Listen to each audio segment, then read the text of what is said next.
The edge of space isn't a wall. It's a horizon, and it's moving away from us at the speed of light. Go far enough, and the universe doesn't just get darker, it starts erasing its own past.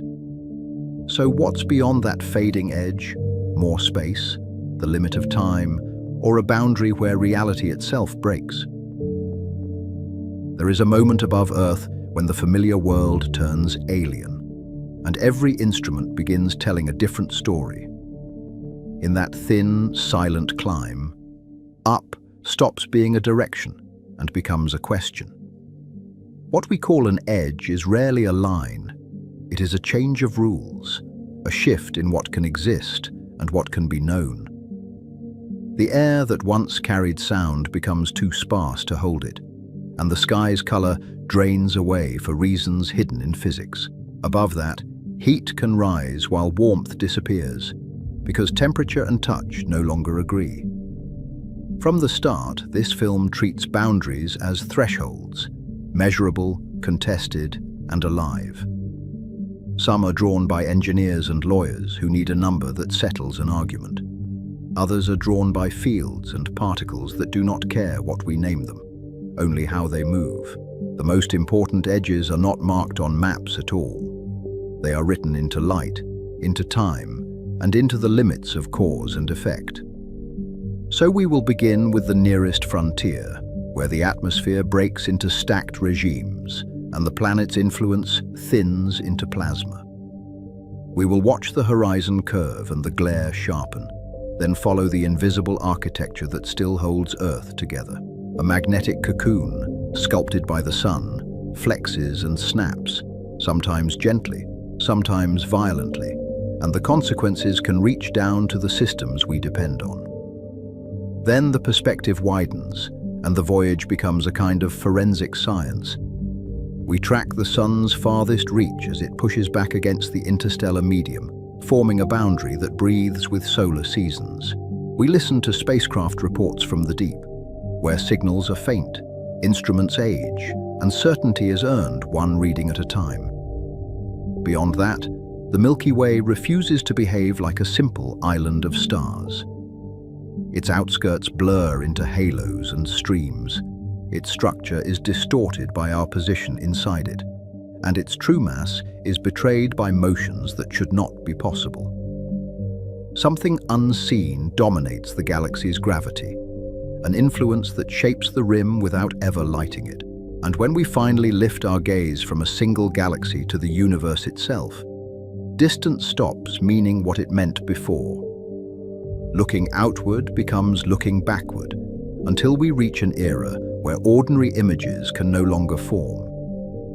The sky turns into a record of conditions, and faint patterns become evidence, clues to geometry, expansion, and the early universe's first imprints.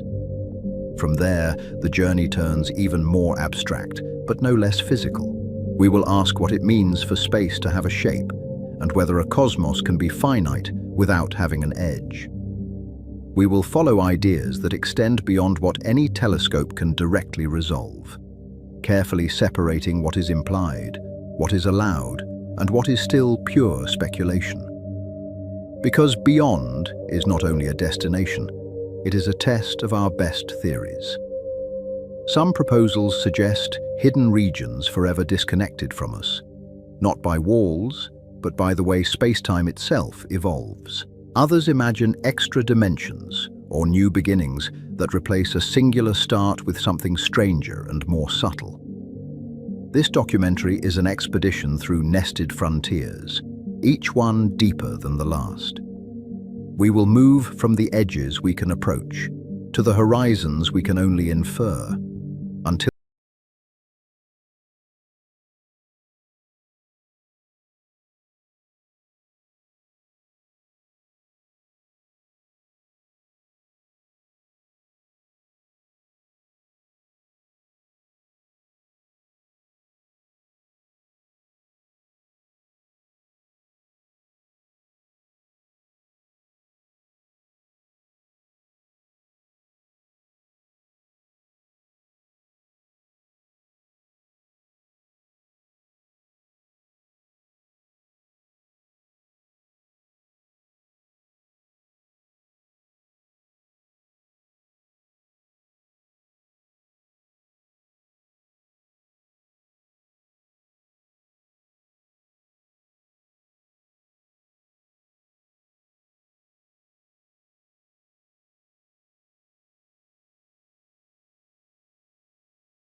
quiet arrives in stages, and the blue overhead starts to drain. That blue was never paint on the sky, and it was never a simple reflection. It is mostly Rayleigh scattering, the tendency of tiny molecules to scatter shorter wavelengths of sunlight more efficiently than longer ones. When the air is thick, sunlight ricochets through countless collisions, and the blue component spreads across the dome. As the air thins, the scattering weakens because there are fewer molecules in the path of the light. The color fades not because the sun changes, but because the medium between you and the sun is disappearing. Visually, the transition is unsettling in its clarity. The horizon sharpens as haze falls away, and distant clouds look like islands floating on a bright, curved sea.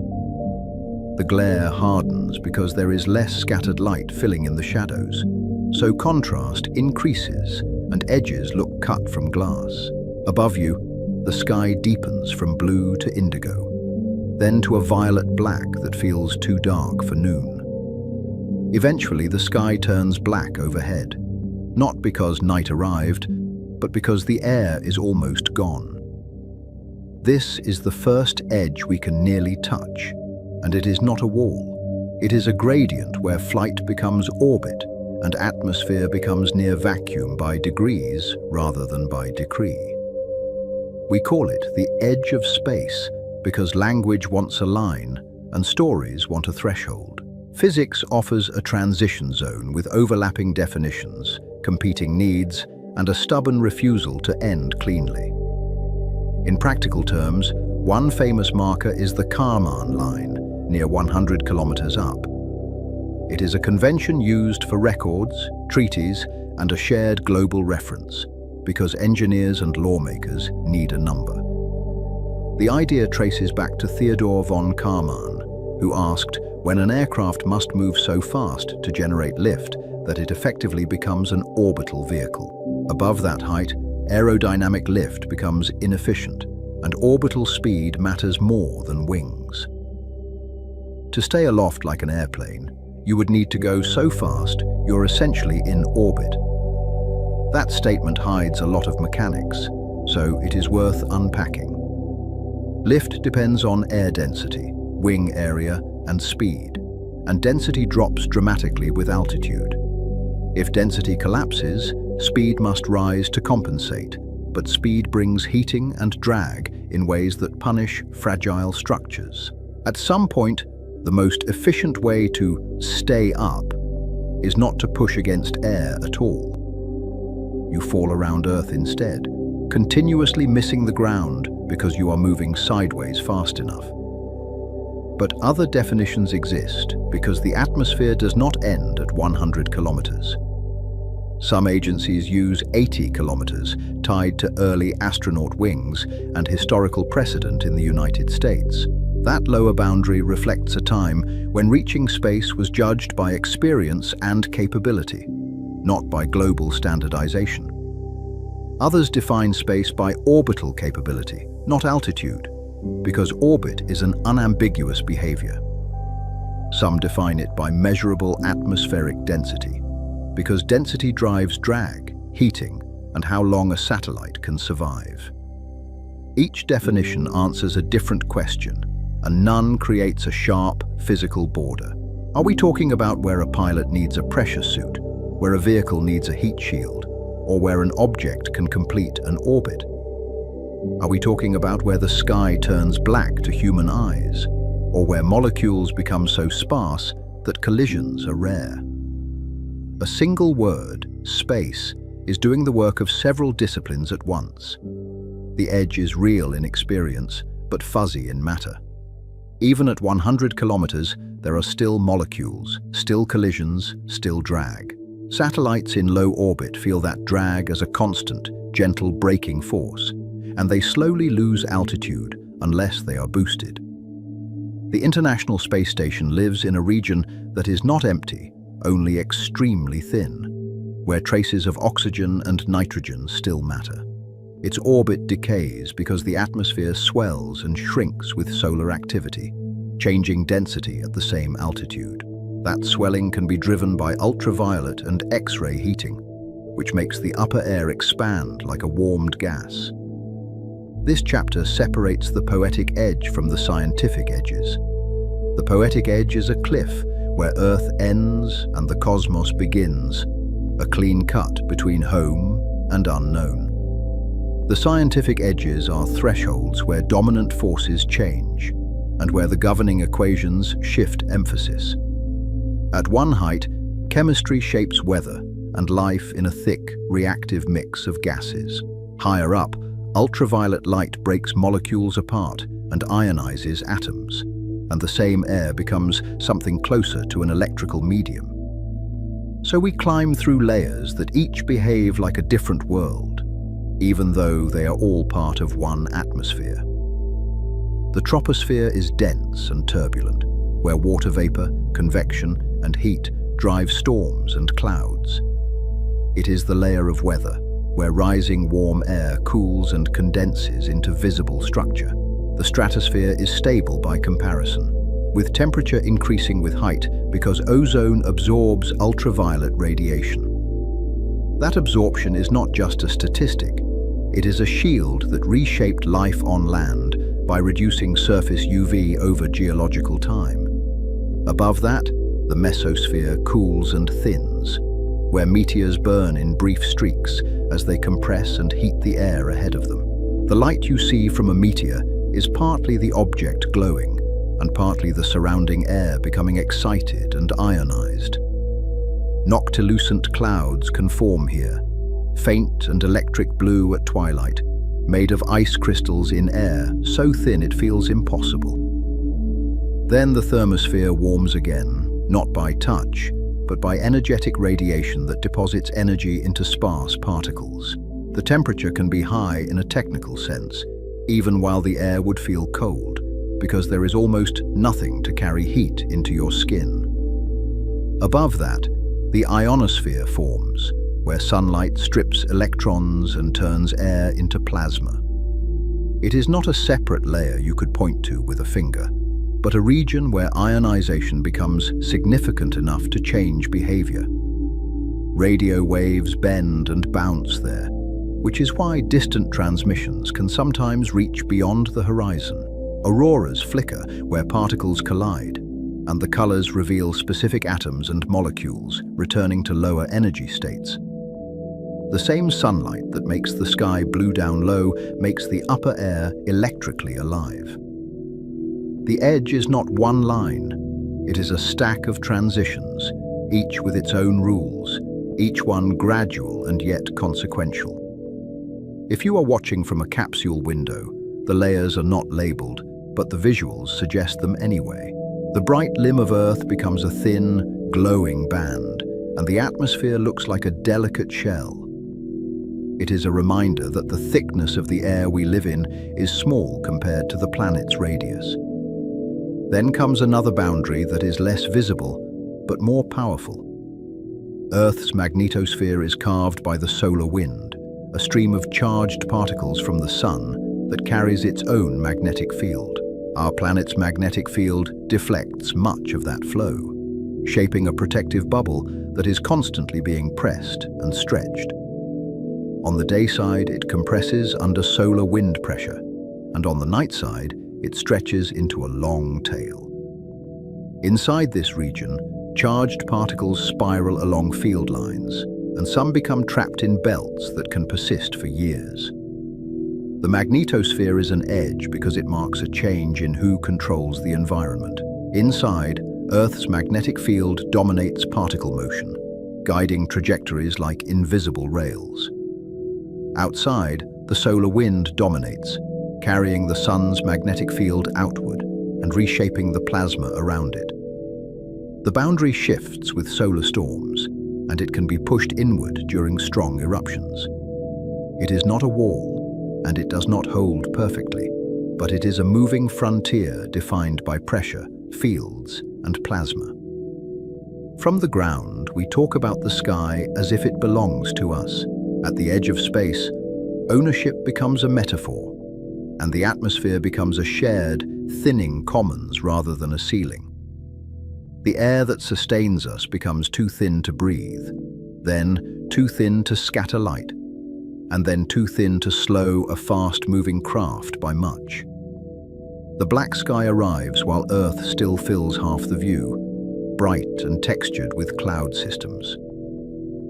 That contrast is the hook, because it compresses the familiar and the alien into one frame. This is where our central question begins to sharpen. When we ask what lies beyond the edge of space, we might mean beyond air and into vacuum, where pressure suits and sealed cabins become non-negotiable. We might mean beyond Earth's influence and into the sun's domain, where plasma flows and magnetic fields set the terms. Or we might mean beyond every familiar structure, beyond stars and galaxies, toward an edge of the universe itself. The same word, beyond, points to different maps depending on what you think the edge is. The documentary's tension is simple, and it does not resolve easily. We can travel to the edge of space with rockets and capsules, and we can watch the sky turn black in real time. We can cross the Kármán line and return with data, footage, and a clear record of altitude. But the phrase edge of the universe points to something else entirely, something that sounds like a place, yet behaves like a limit. It invites a traveler's instinct, even though travel is not the point. To see why, we need to replace the idea of a border with the idea of a horizon. A horizon is not a fence in space, and it does not require a physical barrier. It is a boundary in what can affect us and what we can observe, because signals take time to travel. The most important edges in cosmology are not walls you crash into. They are distances beyond which information cannot reach you in time, no matter how powerful your telescope becomes. Light has a speed, and the universe has an age. That combination creates an observable universe, bounded by what light has had time to travel since the Big Bang. When we look far away, we also look back in time, because the light left its source long ago. Beyond that boundary, there may be more galaxies, more space, and more history, but their light has not arrived, and may never arrive, depending on cosmic expansion and how space itself stretches. This is the first hint that beyond can mean different things. Beyond the atmosphere means a change in pressure, chemistry, and the way heat moves, because convection stops when air is too thin. Beyond the magnetosphere means a change in fields and particle flows, because the solar wind becomes the dominant sculptor. Beyond the heliosphere means a change in the very medium between stars, where interstellar plasma and dust take over. Beyond the observable universe means a change in what can ever be known by observation, because the limit is written into time. So the universe presents itself as a layered set of edges, each one a threshold with new physics. Earth's atmosphere is a chemical edge, where life and weather operate in a narrow band of pressure and temperature. The magnetosphere is an electromagnetic edge, where plasma and fields negotiate control in a continuous tug-of-war. The heliopause is a stellar edge, where the solar wind yields to interstellar space and the sun's influence thins. The outskirts of the galaxy are a gravitational edge, where dark matter and sparse stars dominate the mass budget. These edges do not sit still, and they do not share a single definition. They are shaped by flows, forces, and time, and they respond to cycles like solar activity and long-term cosmic evolution. They are measured by instruments, not by intuition, with magnetometers, particle detectors, spectrometers, and careful tracking of orbits. Yet each one changes what it means to travel, to survive, and to understand. Each one also changes what here means, because here depends on what is controlling your environment. At the edge of space, the sky does not end. It changes state, and our senses lose their usual guideposts, because so much of perception is mediated by air. The black sky is not emptiness, only the absence of scattering, and the stars appear without twilight's gradual introduction. The silence is not peace, only the lack of air to carry sound from one surface to another. The boundary is not a line, only a regime shift, and that shift is the real subject. That is why this first edge matters. It teaches the pattern we will follow at every scale, from the thin shell around Earth to the largest horizons in cosmology. We will keep asking where one domain ends and another begins, and we will keep discovering that the ending is usually a transition. We will keep confronting the fact that the deepest edges are defined by limits on information. When the limit is time, not distance, the intuition of a frontier starts to break. Our hook is not that space is dark. Our hook is that the universe becomes stranger as the definitions get sharper, because precision reveals multiple answers rather than one. The more precisely we define an edge, the more we realize it depends on what we measure. Altitude, density, orbit, plasma behavior, magnetic pressure, and light travel time all draw different maps. Which map is real depends on what you are trying to do and what you are trying to know. So we begin close to home, at a boundary humans can reach, even if only briefly and at great cost. We use it to separate poetry from physics and to set the terms of the journey. The edge of space is where the sky stops being ours and where the next questions start. If the nearest edge is already fuzzy, what happens when the edge is written into space-time itself? Now we widen the scale without changing the question.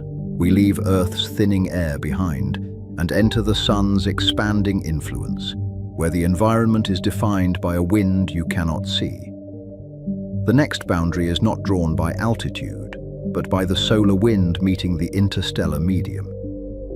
We follow that pressure front, outward, toward the heliopause and toward the next meaning of beyond.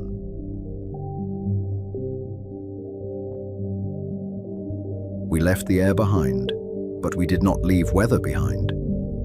Near Earth, space is still a shifting environment, shaped by fields, particles, and sunlight that never truly turns off. What looks like emptiness in a wide shot is, up close, a restless plasma landscape. Invisible forces braid together, and the braids tighten or loosen as the sun changes mood. The sun constantly sheds plasma as the solar wind. It is not a gentle breeze, but an expanding atmosphere that escapes the sun's gravity and races outward. In that flow, electrons and ions stream together, carrying energy, momentum, and electrical charge. Because the sun rotates, the magnetic field embedded in the wind is pulled into a spiral, an elegant twist known as the Parker spiral. That spiral matters because it guides charged particles like rails guide a train. Earth meets that wind with its own magnetic field. The field is generated by motion in the liquid outer core, where iron-rich fluid circulates and acts like a natural dynamo. As Earth spins, convection and rotation organize those currents, and the result is a global dipole-like field. It extends far beyond the atmosphere, reaching into space as a protective cavity. In daylight, it is compressed. On the night side, it is stretched into a long tail. Where the solar wind first feels Earth's obstacle, a bow shock forms. The flow is forced to slow and heat, and turbulence spreads through the plasma like froth in breaking water. This happens because the solar wind is often supersonic, meaning it moves faster than pressure disturbances can travel upstream. With no warning wave to smooth the approach, the wind must abruptly reorganize. Particles scatter, magnetic fields kink, and energy is converted into heat and chaotic motion. Inside, the bow shock sits the magnetosheath. It is a region of compressed, disturbed solar wind that batters the magnetosphere like surf. If we could see it, it would look like a cloudy, vibrating shell, eddies and ripples sliding around the planet. Magnetic field lines there are jumbled, and plasma density rises compared with the upstream wind. This is where the solar wind's orderly streaming becomes a rough, churning buffer zone. The magnetopause marks the main boundary of Earth's magnetic bubble. It is a pressure balance where solar wind momentum meets magnetic pressure, and neither side fully wins. On one side, the wind pushes with its bulk flow and its own embedded field. On the other side, Earth's field pushes back, resisting compression like a stretched elastic membrane. The magnetopause is not a solid surface, but it behaves like a boundary that can flex. This boundary is not fixed in place. During strong solar storms, it can be pushed inward, exposing satellites to harsher particle conditions and altering the safe corridors where spacecraft normally operate. When the solar wind's dynamic pressure rises, the magnetopause can move closer to Earth by several Earth radii.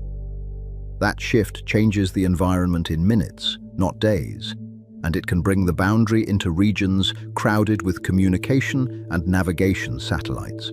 It is one reason engineers care about space weather forecasts as much as meteorologists care about storms. On the night side, the magnetosphere stretches into a long magnetotail. It forms because the solar wind drags Earth's field lines backward, pulling them into two lobes separated by a thin current sheet. In that sheet, opposing magnetic fields can be pressed together until they reconnect. Energy stored in the tail can snap and release in substorms, sudden reorganizations that fling particles toward the planet. The tail is a reservoir, and reconnection is the valve. Those releases drive auroras and radiation bursts. They remind us that near-Earth space has seasons, forecasts, and sudden hazards, even when the sky looks calm. Charged particles spiral along magnetic field lines and collide with oxygen and nitrogen high above the surface. The atmosphere responds by glowing, green, red, and violet curtains that flicker with the rhythm of the magnetic storm. In orbit, the same events can charge spacecraft surfaces and upset sensitive electronics. The beauty and the danger are part of the same physics. Space weather is not metaphor. It is measurable variability in plasma density, particle energy, and magnetic fields that can damage electronics, distort radio signals, and strain power grids. Magnetic fluctuations can induce currents in long conductors on the ground, a coupling between space and infrastructure. In the upper atmosphere, heating can increase drag, slowly lowering satellite orbits. Even GPS accuracy can degrade when the ionosphere becomes turbulent. Weather here is not about clouds, but about charged matter and moving fields. We call this region space, yet it still belongs to Earth's influence. The first lesson is that edges are defined by dominance, not emptiness, and dominance can be quantified. Which pressure is larger? Which particles are more common? Which field controls the motion? Those are the practical questions. In this sense, an edge is a change in rules. The same vacuum can feel like different worlds when the governing forces shift. Now we widen the scale without changing the question. We leave Earth's magnetic shelter and enter the Sun's much larger domain, where the wind is the atmosphere and the magnetic field is the weather map. The Moon is not a gate, but it is a useful marker in our imagination. Beyond it, Earth's magnetic influence fades, and the solar wind becomes the main sculptor. Spacecraft begin to feel the Sun more directly, not as light alone, but as a moving plasma ocean. Past the Moon, the solar wind is still present and still fast. It fills the solar system and shapes every magnetized world it encounters, carving cavities and driving auroras on planets far from Earth. Even airless bodies feel it, because charged particles interact with surfaces and exospheres. The wind carries not only particles, but also magnetic structure, sectors, waves, and discontinuities that sweep past like rotating weather fronts. The sun's rotation imprints a repeating pattern, yet eruptions can break the rhythm. The planets orbit inside a flow that never truly stops. Even in calm periods, the wind carries shocks, discontinuities, and rotating structures, and each carries information about the sun's surface. A coronal hole can produce a high-speed stream that catches slower wind ahead, piling up into a compression region. A coronal mass ejection can drive a shock that propagates outward for weeks. These traveling disturbances are the storms of interplanetary space. They are measured in magnetic field strength, particle flux, and plasma speed. As distance grows, sunlight weakens and travel times stretch. The idea of an edge becomes less about sight and more about instruments, because the outer solar system is dim and vast. Light intensity drops with the square of distance, so at 10 times Earth's distance, the sun is 100 times fainter. Cameras see less, but sensors still feel the wind and fields. In deep space, a plot of particle counts can be more revealing than any photograph. The frontier becomes a set of graphs that change character. Beyond the outer planets lies the Kuiper Belt. It is a broad ring of icy bodies and dwarf planets that preserves early solar system material, cold enough to keep ancient ices stable. These objects are leftovers from planet formation, fragments that never became a planet. Their surfaces can be darkened by radiation and micrometeoroid impacts, yet they hold clues to primordial chemistry. In wide visualizations, the belt is not a neat ring, but a thick, flattened swarm. It is a region, not a line.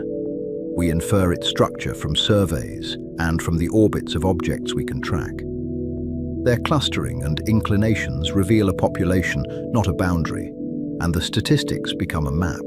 Each new detection adds a point to a phase space portrait: distance, tilt, eccentricity, and resonance. Some objects are trapped in orbital resonances with Neptune, repeating gravitational rhythms that keep them stable. Others wander more freely, hinting at a history of migration and scattering. The belt's shape is a fossil record written in motion. Farther out is the scattered disk. Its objects have elongated, tilted orbits shaped by past encounters with Neptune, and long-term resonances that can pump eccentricity over millions of years. They spend most of their time far from the sun, then swing inward briefly, like deep-sea creatures surfacing for a moment. Their paths tell of gravitational nudges that accumulated into dramatic changes. This is not a tidy frontier, it is a ragged transition zone. The solar system's architecture blurs as you approach its outskirts. These bodies show that the solar system has a ragged boundary. Gravity does not end cleanly, and orbital histories remain written in trajectories, sometimes for billions of years. A single close encounter can rewrite an orbit, but so can a long, slow resonance that acts like a metronome. When we talk about the edge, we are really describing where stable patterns become rare. The outer solar system is a museum of dynamical processes. Its exhibits are moving, not stationary. Some comets arrive from much farther than the Kuiper Belt. Their long periods and near isotropic approach directions imply a distant reservoir, one that surrounds the solar system rather than lying in a flat disk. They arrive from above and below the planetary plane, as if the sky itself were a source. Their orbits are often barely bound, with energies that suggest a gentle push could send them away forever. Each comet is a messenger, but also a clue about where it slept. The distribution of their arrival directions is the key. That reservoir is the hypothesized Oort cloud. We cannot image it directly, yet comet orbits act like test particles mapping an unseen swarm, and the swarm must be enormous to explain what we observe. The idea traces back to Jan Oort in the mid-20th century, when patterns in long-period comet orbits demanded an explanation. If comets came only from the planetary region, their orbits would not look so isotropic. A distant, roughly spherical cloud solves the puzzle. It turns a statistical pattern into a physical place. In visual terms, the Oort cloud is a halo of deep freeze debris. Imagine a faint, distant shell of icy bodies, so far away that the sun is just another bright star. The distances are so large that a single orbit can take millions of years. At that scale, the solar system is already interacting with the galaxy's tides and passing stars. A subtle gravitational nudge can change a comet's perihelion and send it inward. The cloud is not just storage. It is a slow exchange between star and galaxy. This is a second lesson about edges.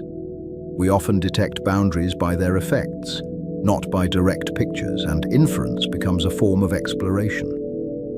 The edge is not always a visible cliff. Sometimes it is a change in probability. We look at what arrives, how often it arrives, and from which directions.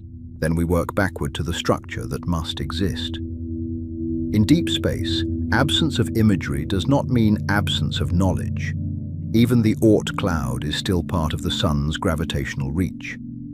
But gravity is not the only influence that defines a frontier, and that is where the story turns.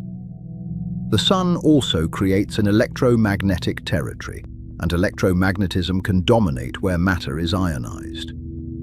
Charged particles respond to fields instantly compared with the slow pull of gravity. The solar wind carries those fields outward, expanding the sun's influence like a bubble. The question becomes, where does that bubble end? The sun also creates an electromagnetic territory.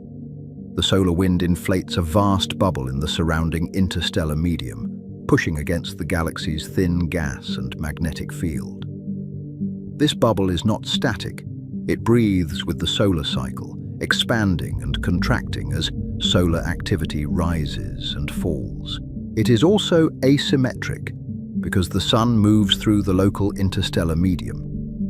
Motion adds a headwind, and the headwind reshapes the bubble.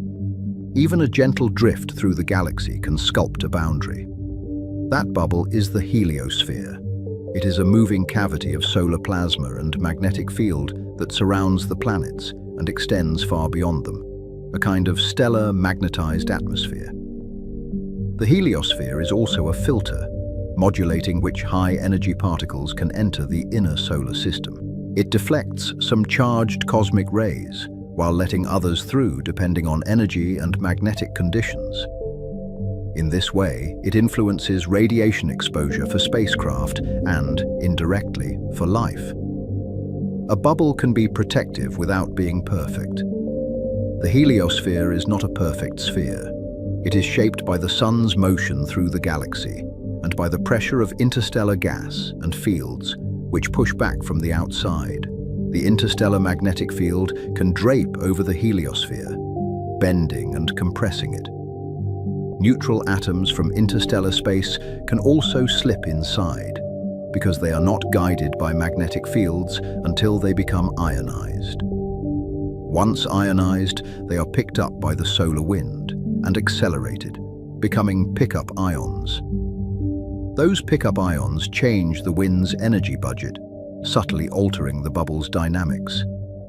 Inside it, the solar wind begins supersonic.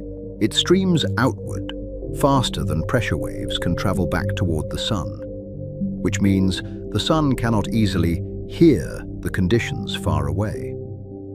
The wind carries a mix of protons, electrons, and a smaller fraction of heavier ions.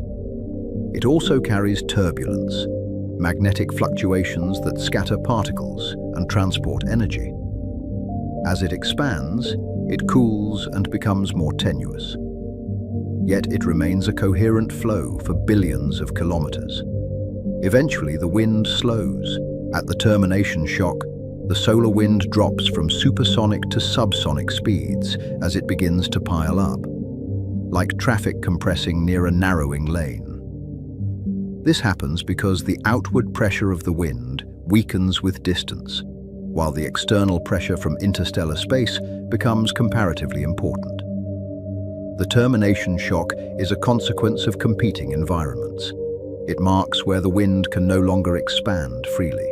Beyond it, the flow is still outward, but it is slowed and heated. This shock is not a wall. It is a transition where kinetic energy is converted into heat, turbulence, and energetic particles, and the conversion is messy. Some particles are reflected and accelerated, gaining energy through repeated interactions with moving magnetic irregularities. These energetic particles can propagate both inward and outward, becoming a radiation hazard and a diagnostic signal. The shock's location can shift with solar conditions, moving inward during periods of weaker solar wind. It is an edge that breathes. Beyond the termination shock lies the heliosheath. It is a thick region of slowed, heated solar wind that churns as it meets resistance, and it is more complicated than early models suggested. Magnetic fields there can be compressed and tangled, and plasma flows can be diverted sideways. The heliosheath is a mixing zone where solar material and interstellar influences begin to negotiate. If the termination shock is a sudden transition, the heliosheath is a long argument. It is where the bubble's interior learns about the outside. At the outer limit sits the heliopause. It is the pressure balance boundary where solar influence yields to the local interstellar medium, and the definition is physical rather than poetic. On one side, the solar wind's plasma and magnetic field dominate. On the other, interstellar plasma and magnetic pressure dominate, along with the ram pressure of the sun's motion through the local cloud. The heliopause is not where gravity ends, but where the solar wind's authority does. It is the first boundary that feels like a true frontier. The heliopause is an edge with a definition. It is where outward solar wind pressure matches the inward pressure of interstellar plasma and magnetic fields, and that match can be tested. Pressure here includes particle pressure, magnetic pressure, and dynamic pressure from bulk motion. Because multiple pressures contribute, the boundary can shift when any of them changes. A stronger solar wind can push the heliopause outward. A denser interstellar region could squeeze it inward. Yet even here, the edge is not a sharp membrane. It can ripple, shift with the solar cycle, and allow some particles to leak across depending on energy and charge. Magnetic reconnection can open pathways where field lines from different domains connect. Neutral atoms can cross freely because they ignore magnetic fields until ionized. Energetic particles can also diffuse across, blurring the boundary in a way that depends on turbulence. The heliopause is a frontier, but it is not a fence.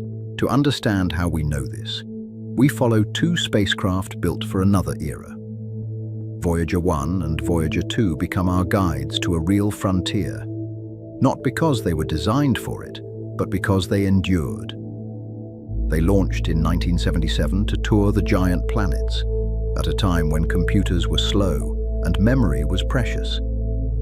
Their gold records carried messages for any distant finder, but their real message has been data. Decades later, those data would define an edge no human could approach. They launched in 1977 to tour the giant planets. Their gravity assists turned them into long-duration probes of the outer solar system, using planetary motion as a kind of celestial slingshot. The mission took advantage of a rare alignment of the outer planets, a window that appears only every 176 years. Jupiter and Saturn provided the first boosts, while Uranus and Neptune became targets for Voyager 2. The spacecraft were not just traveling, they were being guided by gravity's geometry. Each flyby was both a scientific triumph and a navigational gamble. Voyager carries magnetometers, plasma instruments, and particle detectors. These tools measure fields and charged particles rather than taking scenic images, because the frontier is defined by invisible quantities. Magnetometers track the strength and direction of magnetic fields, revealing waves, turbulence, and large-scale structure. Plasma instruments measure density, temperature, and flow speed, turning a sparse environment into a readable signal. Particle detectors count energetic ions and electrons across different energies. Together, they translate emptiness into numbers with meaning. In 2004, Voyager 1 crossed the termination shock. It detected a change in the solar wind's speed and an increase in energetic particles, consistent with a shock that accelerates and heats. The crossing was not a single clean step, because the shock itself can move. Voyager 1 encountered it, then saw conditions fluctuate, suggesting a boundary that wobbled. This was our first in situ contact with the solar wind's slowing point. A theoretical feature became a measured place. In 2007, Voyager 2 crossed the termination shock as well. Its instruments confirmed that the shock is irregular and varies with direction and time, and that the heliosphere is asymmetric. Voyager 2 crossed at a different distance than Voyager 1, hinting that the termination shock is closer in some directions. That difference is a clue about external pressure and magnetic shaping. Two spacecraft, separated in space, turned one crossing into a three-dimensional insight. The frontier had contours. The helios sheath was not quiet. Voyager data showed turbulent magnetic fields and complex particle populations that did not match simple textbook pictures. And the mismatch became the point. Models had imagined smoother flows, but reality offered fluctuations and unexpected distributions. Energetic particles were abundant in ways that suggested additional acceleration processes. Magnetic field strength varied, and the direction sometimes wandered. The helios sheath was not a calm moat. It was active, noisy, and evolving. Then came the question that sounds simple, but is not. How do you know you have crossed into interstellar space when the view outside the window does not change? You do not see a sign, and you do not hear a sound. The only evidence is in the instrument's steady, persistent shift. So the problem becomes one of criteria and confirmation. What must change, and how long must it remain changed? You do not see a sign. You watch for coordinated changes in multiple measurements, and you test whether they persist. Because single instruments can mislead, a sensor can fail, or a transient event can imitate a boundary. Scientists look for a pattern across independent channels, like a doctor comparing vital signs. They also look for stability, because a true crossing should not reverse after a day. The edge is a state change, not a moment of drama. One key signal is plasma density. Interstellar plasma is generally denser than the tenuous solar wind in the outer heliosphere, even though both are extremely thin by Earth standards. Density here is measured in particles per cubic centimeter, numbers so small they challenge intuition. Yet the difference matters, because it changes how waves propagate and how particles interact. A denser plasma supports different oscillation frequencies. Those frequencies can be detected as plasma waves. Voyager 1 could not directly measure plasma with its main instrument, which had failed earlier. It used plasma wave observations triggered by solar eruptions, which sent shocks outward like distant thunder. When those shocks passed Voyager, they excited oscillations in the surrounding plasma. The frequency of those oscillations depends on electron density. By measuring the frequency, scientists inferred the density indirectly. Even a broken instrument did not end the measurement. It changed the method. Those waves revealed a higher density consistent with interstellar space. The density increase was a fingerprint of a new medium because it persisted and matched expectations for the local interstellar environment. It was not just a spike, it was a new baseline. The data suggested Voyager 1 was no longer in the solar wind's domain. The spacecraft had entered a region where the galaxy's plasma set the rules. The frontier announced itself as a different kind of background. Another key signal is particle behavior. Inside the heliosphere, energetic particles from the Sun and the Helios heath are common, and their flux reflects solar activity and shock acceleration. Outside, galactic cosmic rays become more prominent because the heliosphere's shielding weakens beyond the boundary. A sustained drop in heliospheric particles paired with a rise in cosmic rays indicates a crossing. This is like stepping out of a sheltered courtyard into a wider, harsher wind. The particle environment becomes more galactic than solar. Magnetic fields complicate the story. Scientists expected a sharp change in field direction at the heliopause, yet Voyager 1 saw a similar direction continue, and that continuity sparked debate. If the interstellar magnetic field drapes over the heliopause, it can align with the heliospheric field near the boundary. That draping can make the direction change subtle, even when the environment has changed. It is a reminder that boundaries can be layered rather than abrupt.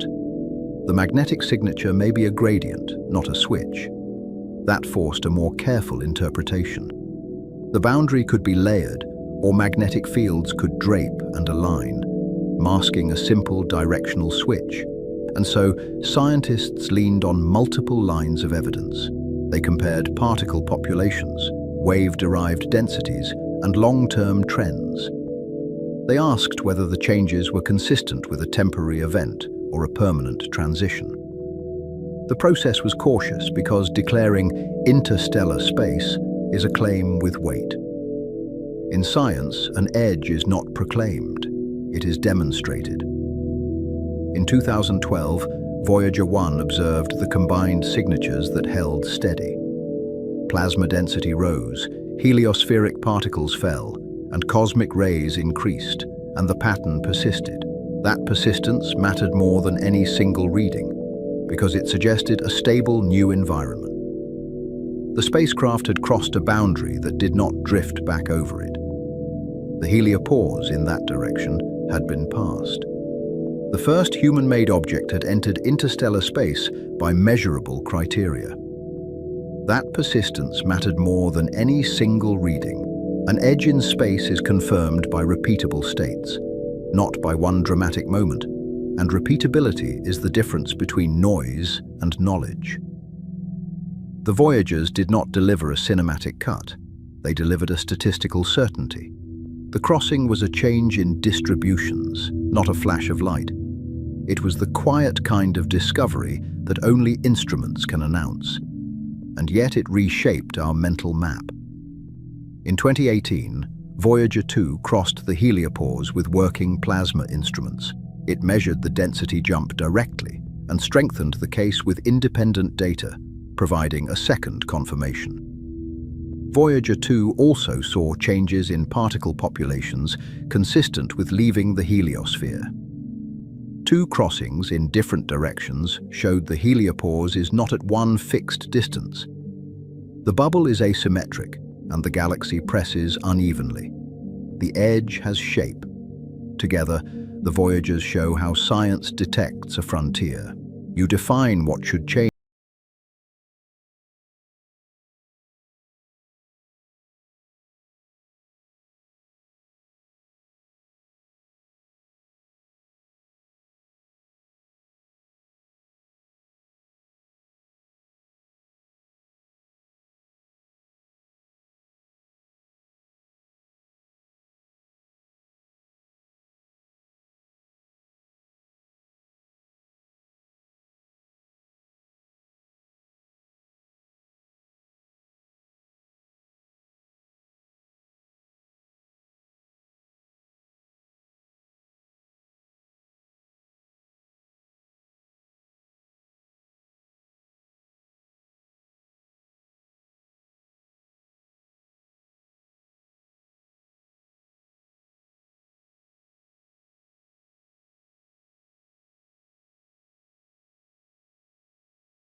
galaxy, like a set of translucent shells. From the ground, the sky feels like the boundary. From orbit, the magnetosphere becomes the boundary. From the outer solar system, the heliopause becomes the boundary. Each perspective changes what outside means. The edge is always relative to what you can measure. The local interstellar medium is the next environment. It is not empty space, but a thin mixture of gas, dust, magnetic fields, and high-energy radiation. And it has its own weather. Its density is low, yet over vast distances, it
charge, seed chemistry, and contribute to the opacity of the galaxy, even though each grain is microscopic. Dust can absorb starlight and re-emit it in infrared, changing how the galaxy looks across wavelengths. Grains can also act as surfaces where molecules form, including molecular hydrogen. In a sense, dust is a chemical workshop floating in space. It is small-scale matter with large-scale consequences. Cosmic rays move through this medium like a penetrating fog. They are accelerated by supernova remnants and other energetic processes across the Milky Way, and they carry energies far beyond what human technology typically produces. When cosmic rays strike matter, they can ionize atoms and trigger cascades of secondary particles.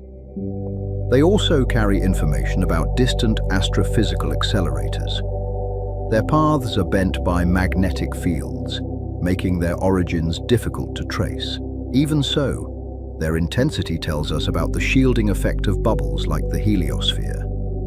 The interstellar medium has structure. It has clouds, cavities, shocks, and turbulence. And the Sun currently travels through a local cloud of relatively warm gas. That local environment is not representative of the entire galaxy, because the interstellar medium is patchy. Some regions are dense and cold, others hot and tenuous. Past supernovae can carve cavities, leaving hot bubbles that persist for long periods. The Sun's neighborhood is a particular chapter in a larger, changing galactic story. Calling it a thin ocean is not poetry alone. Like an ocean, it has currents and waves, and it transmits pressure and magnetic disturbances, though the water is plasma and gas. Magnetohydrodynamic waves can travel through it, carrying energy and information. Turbulence can cascade from large scales to small, shaping how particles diffuse. In this ocean, the concept of a current is tied to both motion and electric charge. The analogy holds, as long as we remember the medium is collisionless and magnetized. The heliosphere is carved by that ocean's pressure. Its size changes as the Sun's wind strengthens or weakens, and as interstellar conditions vary, and those variations can unfold over years or longer. The solar cycle modulates the wind and the heliospheric magnetic field, altering how cosmic rays penetrate. Interstellar density and magnetic pressure can also change as the Sun moves through the galaxy. The heliosphere is not a permanent bubble of fixed radius. It is a dynamic interface between star and galaxy. This is why the heliopause is not a permanent border. It is a living boundary that responds to cycles, motion, and the surrounding galactic environment, and it can shift without warning to our intuition. If the sun's wind pressure drops, the heliopause can retreat. If a stronger interstellar flow presses in, it can be compressed. Even the boundary's fine structure can change, with ripples and instabilities. The frontier is alive because both sides are alive. The word universe starts to feel different here. The solar system is not the universe, yet it is our first laboratory for how the universe organizes space, and for how it hides structure in the invisible. We learn that emptiness is a medium, and that medium has properties. We learn that boundaries are defined by competing pressures and fields. We learn that instruments, not eyes, are the primary sense organs of deep space exploration. And we learn that scale changes meaning. Scale becomes a recurring reveal. A planet's sky gives way to a star's bubble, and that bubble becomes a small pocket inside a galaxy. And the galaxy is only one among countless others. The mind resists these steps, because each step shrinks what felt central. Yet the physics remains continuous, with the same forces appearing in different balances. Magnetic fields matter here, gravity dominates there, radiation shapes another region. The universe is not one environment, it is a mosaic of regimes. The Milky Way is a disk of stars, gas, and dust embedded in a much larger halo. Our Sun is one star among hundreds of billions, orbiting the galactic center on timescales that dwarf human history. The disk has spiral structure shaped by gravity and motion, and it contains much of the star-forming material. Above and below the disk lies a halo of older stars and dark matter, extending far beyond the visible. From that perspective, the heliosphere is almost microscopic, yet for us, it is the first boundary we can touch. From this distance, the heliosphere is a local weather system. It is a protective cocoon that modulates cosmic rays and filters interstellar particles, reducing radiation levels in the inner solar system. The modulation depends on particle energy, because high-energy cosmic rays penetrate more easily. It also depends on the heliospheric magnetic field's polarity and structure, which change over the solar cycle. The bubble is a shield with pores. It is protection, but not immunity. Even its protection is partial. Some cosmic rays penetrate, and some interstellar neutrals drift in, become ionized, and are swept outward as pickup ions, altering the plasma's composition. Those pickup ions can be further accelerated to become anomalous cosmic rays, a population linked to heliospheric boundaries. This change shows how the heliosphere is not isolated. Matter crosses, changes identity, and crosses again. The boundary is an engine for transformation. The boundary teaches another lesson about knowledge. We do not need to touch an edge to map it, but we must know what to measure, and measurement requires theory. Theory tells us which variables should change at a boundary. Instruments tell us whether they do. When the data disagree, theory must adapt, and instruments must be reinterpreted. The heliopause is a case study in that dance. It is where abstract models met stubborn reality. Voyager's measurements also reveal humility. The heliosphere's shape, its shocks, and its magnetic behavior are still being revised as data accumulates and as new models incorporate complexity. The Voyagers sampled only 2 paths through a vast, 3-dimensional structure. They did not give us a full map, but they gave us anchor points. Those points constrain what is possible. They also remind us how much remains unknown. This chapter anchors mystery in evidence. We can name real thresholds, tie them to instruments, and show how a boundary becomes a scientific claim, not a feeling. The mystery is not diminished by measurement. Instead, measurement sharpens the questions. What is the heliosphere's true shape, And how does it respond to changing interstellar conditions? How porous is the heliopause, and how does reconnection behave there? Each answer opens a more precise unknown.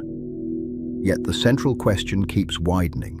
When we ask what lies beyond the edge of space, we are also asking what counts as an edge at all, and whether edges are ever final. Beyond the heliopause is not a void. It is another medium with its own pressures and fields, and it is only the first layer of interstellar reality. The frontier is not a finish line, it is a handoff between governing influences. Beyond that medium lies the architecture of the galaxy. Gravity becomes the dominant designer, shaping orbits, spiral structure, and the distribution of matter, while magnetic fields and feedback shape the details. Stars move in a collective potential, and gas responds by forming waves and arms.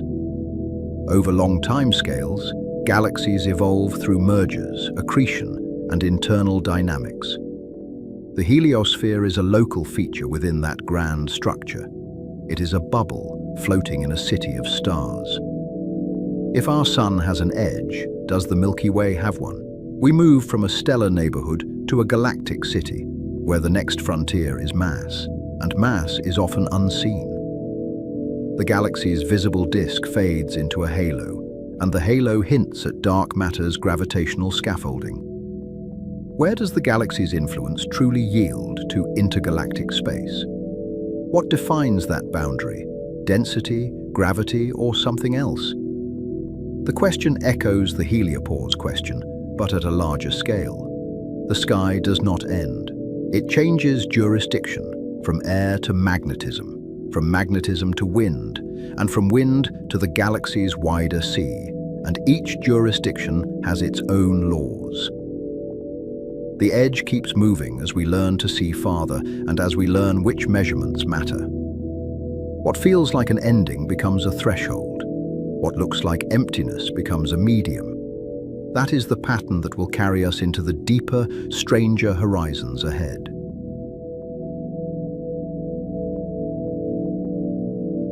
If our sun has an edge, does the Milky Way have one? Something like a shoreline where the familiar finally stops. We leave the heliopause behind and enter a larger jurisdiction where gravity sets the weather and time sets the pace. Out here, the medium is thinner and colder, yet the rules feel heavier, because mass, not atmosphere, decides what happens next. From inside the disk, the galaxy looks like a band of light stretched across the night. It glows unevenly, bright in places and torn by dark lanes that look like missing paint. That band is not a picture of the whole Milky Way, because we are embedded in it.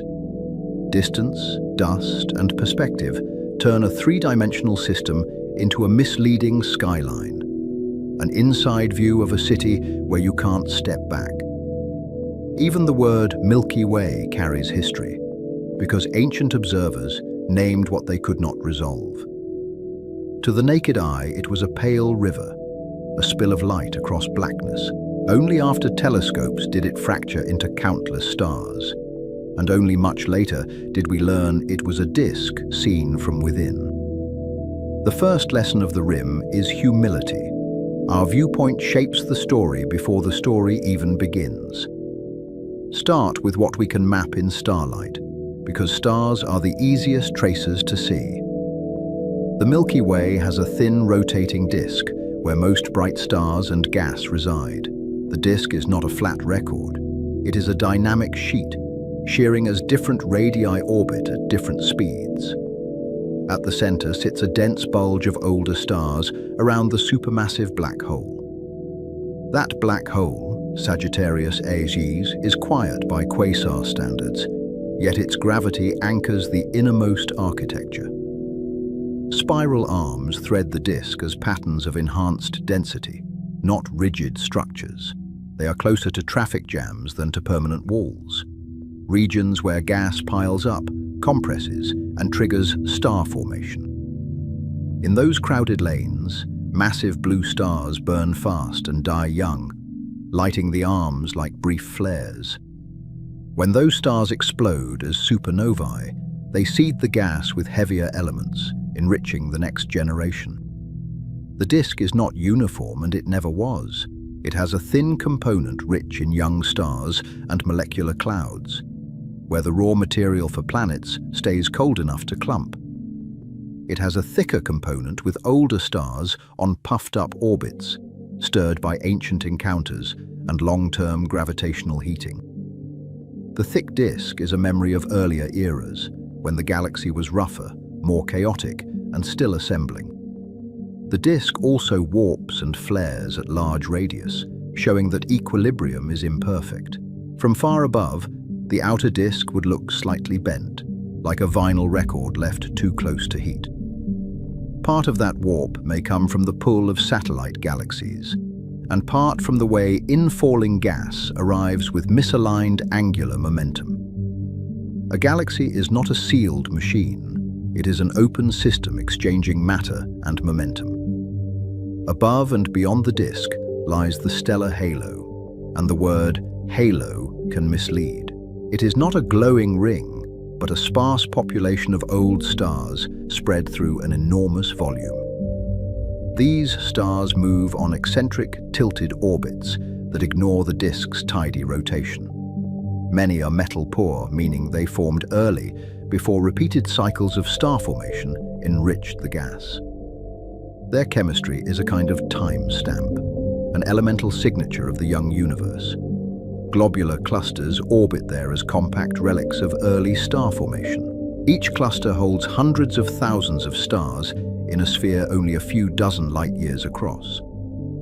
They are ancient, often more than 10 billion years old, and they survive because their self-gravity is strong. Some may be the stripped nuclei of former dwarf galaxies, left behind after the rest was torn away. The halo is faint, but it carries the memory of past mergers, written not in words, but in trajectories. Gas adds another layer, and it behaves differently because it can collide, cool, and shock. Atomic hydrogen extends beyond most visible starlight in a thicker, more diffuse disk. It is detected through a particular radio whisper, the 21-centimeter line, produced by a rare flip in hydrogen's electron-proton spin alignment. Hot ionized gas forms a corona that reaches far into the halo, heated to millions of degrees by gravitational infall and supernova feedback. These gas phases matter because they trace gravity where stars are scarce, and because they regulate future star formation. Dust is the first reason the Milky Way's structure is hard to see. Dust grains are tiny, often comparable in size to the wavelengths of visible light. So they absorb and scatter optical photons efficiently. Along the crowded plane, those grains build up into dark rifts that look like emptiness. Yet the darkness is not a void, it is a veil, and behind it, the disk continues. In visible light, our own galaxy hides itself with the debris of its own star-making. Dust also reddens what it does not fully block, shifting starlight toward longer wavelengths. That effect, called extinction and reddening, complicates distance estimates because stars appear dimmer and cooler than they truly are. Astronomers correct for it with models and multi-band observations, but the correction is never perfect. The rim is not only far away, it is also filtered through intervening material. When we map the galaxy, we are always mapping through something. To see through dust, we change the wavelength, and the shift feels like switching senses. Infrared light penetrates dust better and reveals embedded stars and warm dust emission. In infrared surveys, star-forming regions appear as glowing knots, and the bulge becomes clearer as a dense swarm of older stars. Radio observations, especially the 21-centimeter line of neutral hydrogen, map gas across the disk and beyond. The radio sky is not a photograph. It is a set of measurements translated into images, a reminder that seeing in astronomy often means decoding. Those maps reveal that the Milky Way is not a clean spiral sketch. arms are patchy and overlapping along our sightlines, and the geometry is unforgiving from our position inside the disk. Distances are often inferred from motion, which depends on a model of rotation. In the inner galaxy, the same observed velocity can correspond to two different distances along the line of sight. Even the basic question of where an arm begins can be a problem of geometry, like trying to draw a coastline while standing in the surf. Historically, the problem of our galaxy's structure took centuries to sharpen. Early star counts hinted at a flattened system, but dust fooled those counts by hiding distant stars. Radio astronomy in the 20th century changed the game, because hydrogen does not care about optical darkness. Later, infrared surveys filled in what radio could not, revealing the stellar backbone beneath the dust lanes. Each new window made the Milky Way look larger, more complex, and less like a textbook diagram. Now the documentary pivots from travelogue to cosmology. A galaxy is not just a collection of stars. It is a gravitational ecosystem embedded in a larger, mostly invisible halo. The visible parts are the bright, busy surface, while the deeper mass sets the rules. If we want an edge, we must decide what we mean by galaxy in the first place. So what is the Milky Way's edge? The answer depends on which component you choose and which measurement you trust. Edges in astronomy are rarely walls. They are thresholds where densities fall and influences compete. The rim is less like a fence and more like a gradient, one that changes depending on what you measure. One edge is photometric, and it begins with a practical limit: detection. It is where the surface brightness of the stellar disk drops below what our instruments can reliably separate from the background. That boundary moves outward as surveys improve, and as we stack faint light from many exposures. A deeper camera makes the galaxy larger without changing the galaxy. The rim, in this sense, is partly a property of our patience and technology. Another edge is structural, and it is written in stellar populations. It is where the thin disk gives way to the thick disk, and then to the stellar halo. That transition is gradual and asymmetric, because the disk is warped and the halo is lumpy. In one direction, you may hit the halo sooner, while in another, the disk's flare keeps stars present farther out. The galaxy's shape depends on where you stand and which stars you count. Another edge is gaseous, and it is tied to the physics of cooling and shielding. It is where cold gas becomes scarce enough that star formation shuts down. Molecular clouds require pressure, shielding from ultraviolet radiation, and metals that help gas radiate away heat. All of those conditions decline with radius, so the outer disk becomes a place where gas stays more diffuse and less willing to collapse. The star-forming disk ends before gravity ends, and that mismatch is one of the rim's key clues. Another edge is dynamical, and it is the most consequential one. It is where the Milky Way's gravitational pull stops dominating and the local group environment takes over. That boundary is not defined by light, and it is not visible as a line in the sky. It is defined by competing gravitational potentials, by the balance between being bound to the Milky Way and being part of a larger shared system. In that sense, the rim is an argument between neighbors. To understand the dynamical edge, we need the galaxy's mass profile. Mass determines orbital speeds at different radii, and orbital speeds are measurable. If we can measure how fast stars and gas orbit, we can infer how mass is distributed. This is the same logic that lets us weigh the sun by watching planets. But the galaxy is messier. We are inside it, and our measuring sticks are imperfect. This is where rotation curves enter, and the concept is deceptively simple. For an object in a roughly circular orbit, the required speed depends on how much mass lies inside that orbit. In a simple picture, orbital speed should fall with distance once most mass is inside the orbit. That is how planets behave around the sun. because the Sun holds most of the mass. Many expected galaxies to behave the same way, with outer stars slowing down like distant planets. But the Milky Way and other spirals do not. Beyond the bright inner regions, orbital speeds stay high instead of dropping quickly. The curve is flatter than visible matter predicts, and it stays stubbornly flat across large radii. The outer galaxy moves as if extra mass is present, mass that does not shine. The rim, when defined by gravity, stretches far beyond the rim defined by starlight. The measurement is not one technique, and that redundancy is part of its power. We use Doppler shifts of gas in the disk, where spectral lines slide in frequency as gas approaches or recedes. We use proper motions of masses, natural microwave lasers in star-forming regions, which can be tracked with exquisite precision. We use the motions of stars, including halo stars that plunge through the disk on long orbits. We combine these with distance estimates that carry their own uncertainties, yet the broad result persists across methods and across galaxies. Even the idea of circular speed is an approximation, because real orbits are perturbed by bars, spiral structure, and past interactions. The Milky Way has a central bar that can drive non-circular motions in the inner disk. Gas clouds can stream along arms, and stars can migrate radially over billions of years. Yet when we average over the chaos, the large-scale gravitational requirement remains.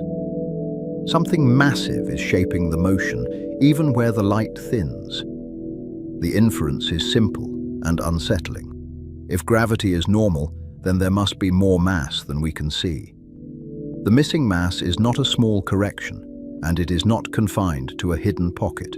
It dominates the galaxy's mass budget, outweighing the luminous stars and gas by a wide margin. The Milky Way, in this accounting, is more invisible than visible. Use an analogy that stays honest, because the concept is easy to distort. Imagine a city at night where only streetlights are visible. The streetlights mark where people are, but they do not show the roads and bridges. You can still infer the infrastructure by watching traffic flow, because cars follow constraints you cannot see. Gravity is the traffic pattern, and the unseen infrastructure is the scaffold shaping motion. That scaffold is what we call dark matter, and the name is both descriptive and incomplete. It does not emit, absorb, or reflect light in the usual ways, so it does not make images the way stars do. We detect it through gravitational effects on visible matter and on light passing through space. It is the first major something stranger beyond the visible, because it forces us to accept a dominant component we cannot directly photograph. Dark matter is not a patch added at the rim, and it is not a fog sprinkled between stars. It forms a halo that envelops the luminous disk and bulge, extending far beyond the region where most stars live. In many models, the visible galaxy is a bright core inside a much larger dark structure. If you could see mass the way you see light, the Milky Way would look like a small lantern embedded in a vast, dim sphere. The Milky Way's dark halo is inferred in several ways, and each method probes a different scale. Satellite galaxies orbit the Milky Way at large distances, and their speeds require a deep gravitational potential. Some satellites move fast enough that, without a massive halo, they would not remain bound. Stellar streams from disrupted satellites trace the shape of that potential over long arcs, because their stars remember the orbit they were torn from. The hot gas corona also responds to the same gravity, because without confinement, it would escape into intergalactic space. Gravitational lensing adds a more general line of evidence, and it is one of the most elegant. Massive halos bend background light, distorting galaxy shapes in subtle, measurable patterns. In strong cases, lensing makes arcs and rings, but more often, it is weak and statistical. For the Milky Way, lensing is harder to use directly, because we are inside the lens. Across the universe, it confirms that halos are real and common, and that the same invisible mass appears wherever we look. Cosmic structure formation ties the story together, because it turns a galactic mystery into a universal one. The early universe had tiny density fluctuations imprinted in the cosmic microwave background. Dark matter, if it is cold and weakly interacting, clumps early and builds a scaffold of potential wells. Gas falls into those wells, heats in shocks, cools by radiation, and forms stars. Galaxies become visible traces of an invisible framework, like frost outlining the branches of a tree you can't otherwise see. This changes how we define a galactic rim, because the galaxy is no longer just its stars. The luminous disk may end at a few tens of kiloparsecs, depending on how you define its faint outskirts. The stellar halo reaches farther, but remains sparse, and its density falls with radius. The dark matter halo can extend hundreds of kiloparsecs, blending into the local group's shared environment. The rim becomes a layered boundary, with different answers depending on whether you follow light, gas, or gravity. Even that halo edge is not sharp, and the fuzziness is partly conceptual. In simulations, halos have a virial radius defined by an overdensity threshold, which is a convention tied to cosmology. It marks a region that is roughly in dynamical equilibrium, not a physical shell. Material can orbit beyond that radius and still be bound, especially on elongated trajectories. The boundary depends on how you choose to define equilibrium and on what timescale you consider settled. The Milky Way's rim is also shaped by interaction, because galaxies grow by taking. The galaxy is not isolated, and it never was. It grows by accretion, by stripping smaller systems and by merging with them. These processes are not just ancient history. They are ongoing, slow-motion events. The edge is where these processes are easiest to see, because the outskirts are less mixed and less crowded.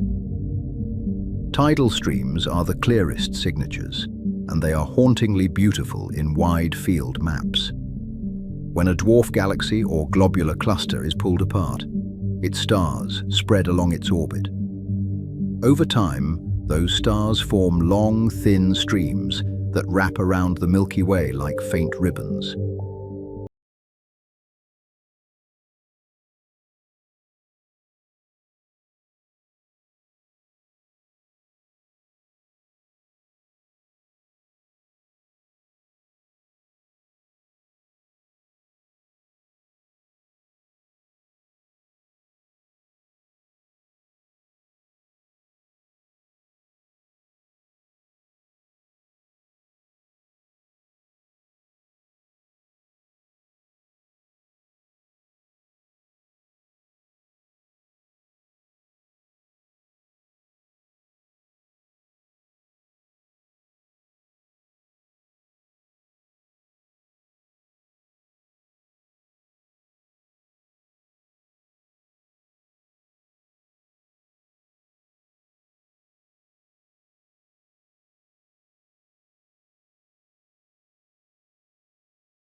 At the complexity of the halo.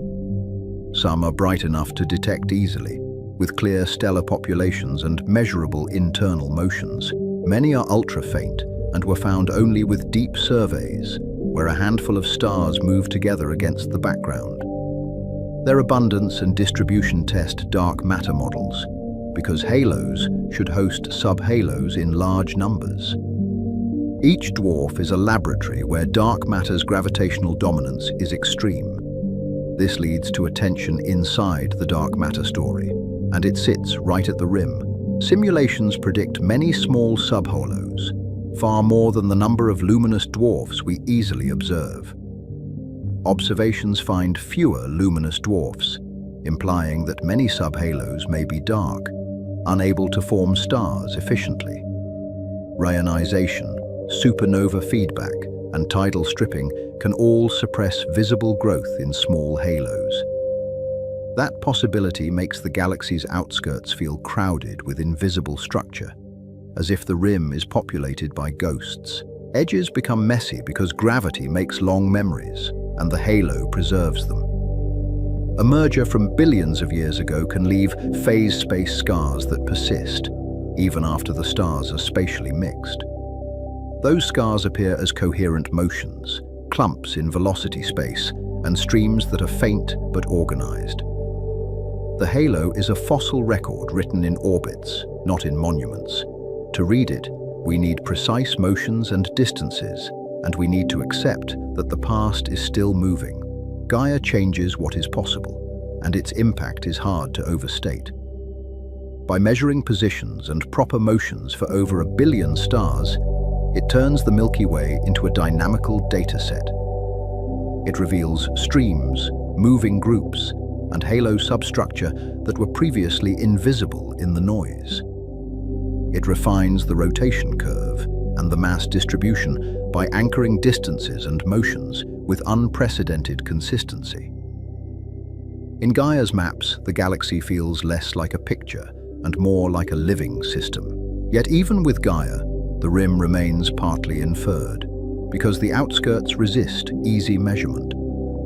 The farthest halo stars are rare and faint, and many are beyond precise parallax reach. Distance errors grow with range, and selection effects shape what we detect, because we only see certain kinds of stars at great distances. The galaxy's true extent is not a single number. It is a set of confidence intervals, and those intervals widen as we approach the edge. Now widen the scale again without changing the question. If galaxies have halos, then halos live in a larger environment.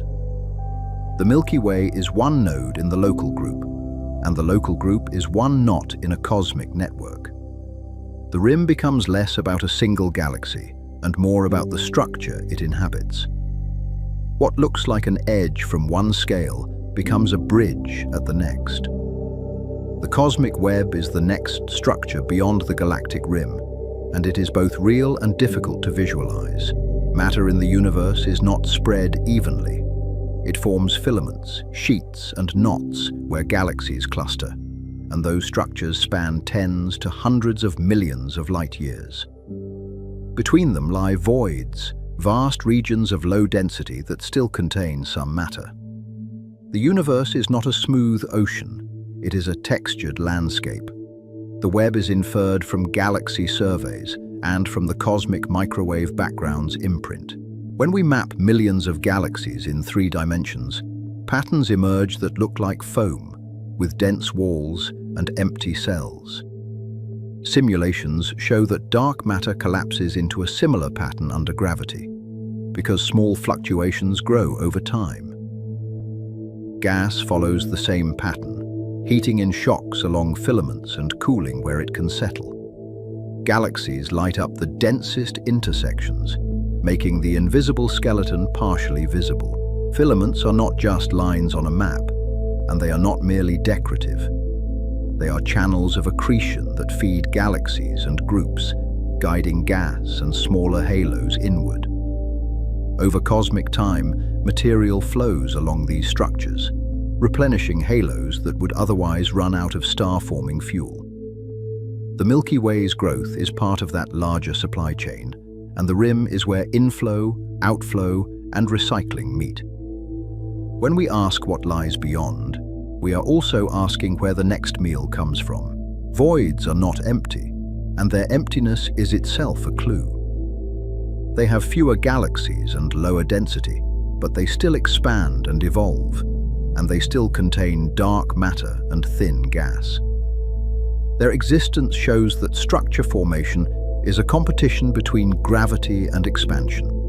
In dense regions, gravity wins, pulling matter together, While in voids, expansion dominates and matter drains away. Even absence becomes a feature of the universe's architecture, a negative space that shapes everything around it. This is where the mysterious tone deepens, because the same unseen component appears at every scale. Dark matter shapes galaxies, halos, and the cosmic web, yet its nature remains unknown. We have mapped its gravity across scales, from dwarf galaxies to clusters and large-scale structure. We can predict its effects with precision, while lacking a direct detection in the laboratory. It is a dominant actor that never speaks.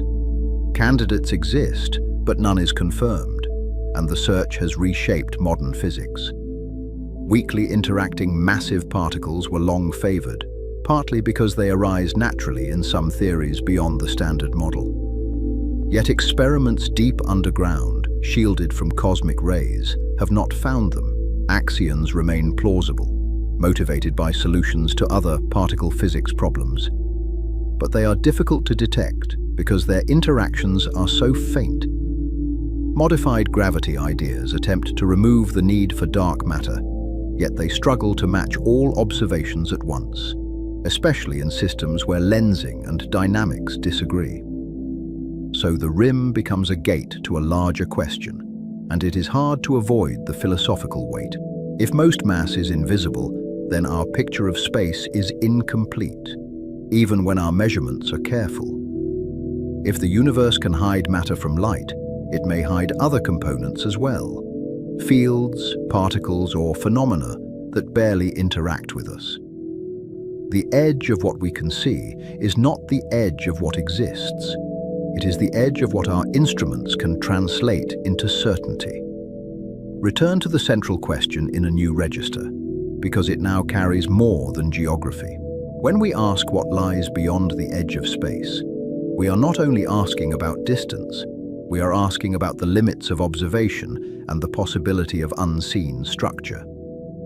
The galaxy's boundary teaches that reality can extend beyond our senses, and that inference is sometimes the only honest path. At the edge of space, the sky doesn't end, and it never did. It changes from air to plasma, from plasma to interstellar medium, and now from starlight to dark scaffolding. Each step outward reduces what we can see, while increasing what we must infer. The universe becomes quieter in photons, yet louder in gravity. Build tension for the next chapter, because the logic forces a confrontation. If dark matter dominates the mass of the Milky Way, then the visible galaxy is only a tracer, bright, intricate, and incomplete. If dark matter dominates the universe, then most of cosmic history is written in an invisible language. The deeper we look, the more the universe asks us to trust indirect evidence and to accept that the most important structures may not glow. Now we turn from a galaxy's boundary to the universe's boundary of sight. The next edge is not set by where matter thins, and it is not a rim you could cross with enough fuel. It is set by time, expansion, and the speed of light, which limits what information can reach us. Beyond it may be more universe, but not more information, and that distinction matters. We leave the Milky Way's rim with a final reframing, because the chapter's answer is intentionally unsettled. The edge we sought was never a line in space. It was a limit in what starlight can reveal, and a hint that the strangest structures may be the ones we cannot see. The rim is not a wall, it is a threshold, and beyond it, the universe keeps its deepest inventory in the dark.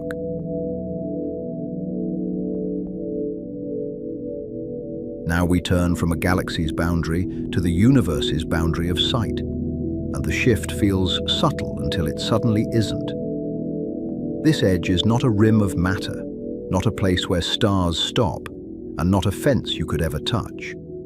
It is a horizon made by time, light speed, and expansion, an observational limit written into physics and enforced with quiet certainty. Start with a distinction that sounds semantic, but changes everything once you live inside it. The universe is all that exists, whether or not it can ever be observed by any instrument, now or in any future era. The observable universe is the portion whose light, or other signals, has had time to reach us, given the cosmos we inhabit. That difference is forced by two facts that never negotiate, even for the most ambitious telescope. The universe has a finite age, about 13.8 billion years, measured through multiple independent lines of evidence that agree in striking ways. Light has a finite speed, so information takes time to travel across any distance, even when space itself is changing. So the sky contains a built-in delay, and the delay is not a flaw in our instruments. Every photon is a message that left earlier, carrying the conditions of its birthplace like a timestamp, and sometimes like a fingerprint. The farther the source, the older the message, and the younger the universe appears in the image we receive. This is look-back time, and it is the core trick of cosmology, because it turns observation into archaeology. Nearby galaxies show mature stars, stable disks, and long-settled structures shaped by billions of years of mergers and feedback. Distant galaxies appear smaller, clumpier, and more actively forming stars, because we catch them while they are still assembling under harsher conditions. In deep-field images, the visual story becomes almost physical, as if the screen were layered glass. The foreground is filled with bright, well-ordered spirals and elliptical galaxies. Their light relatively recent, and their shapes familiar to our eyes. Farther back, the scene grows crowded with faint smudges and irregular knots. Star-forming regions blazing in ultraviolet, then reddened by distance and dust. Some of those faint points are magnified by chance, because gravity itself can act like a lens.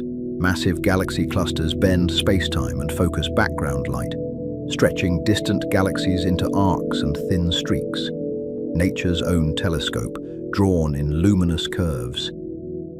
Even that visual distortion is information, a reminder that geometry and gravity shape what we can see. Distance becomes a time machine, but only in one direction, and that one-way nature matters.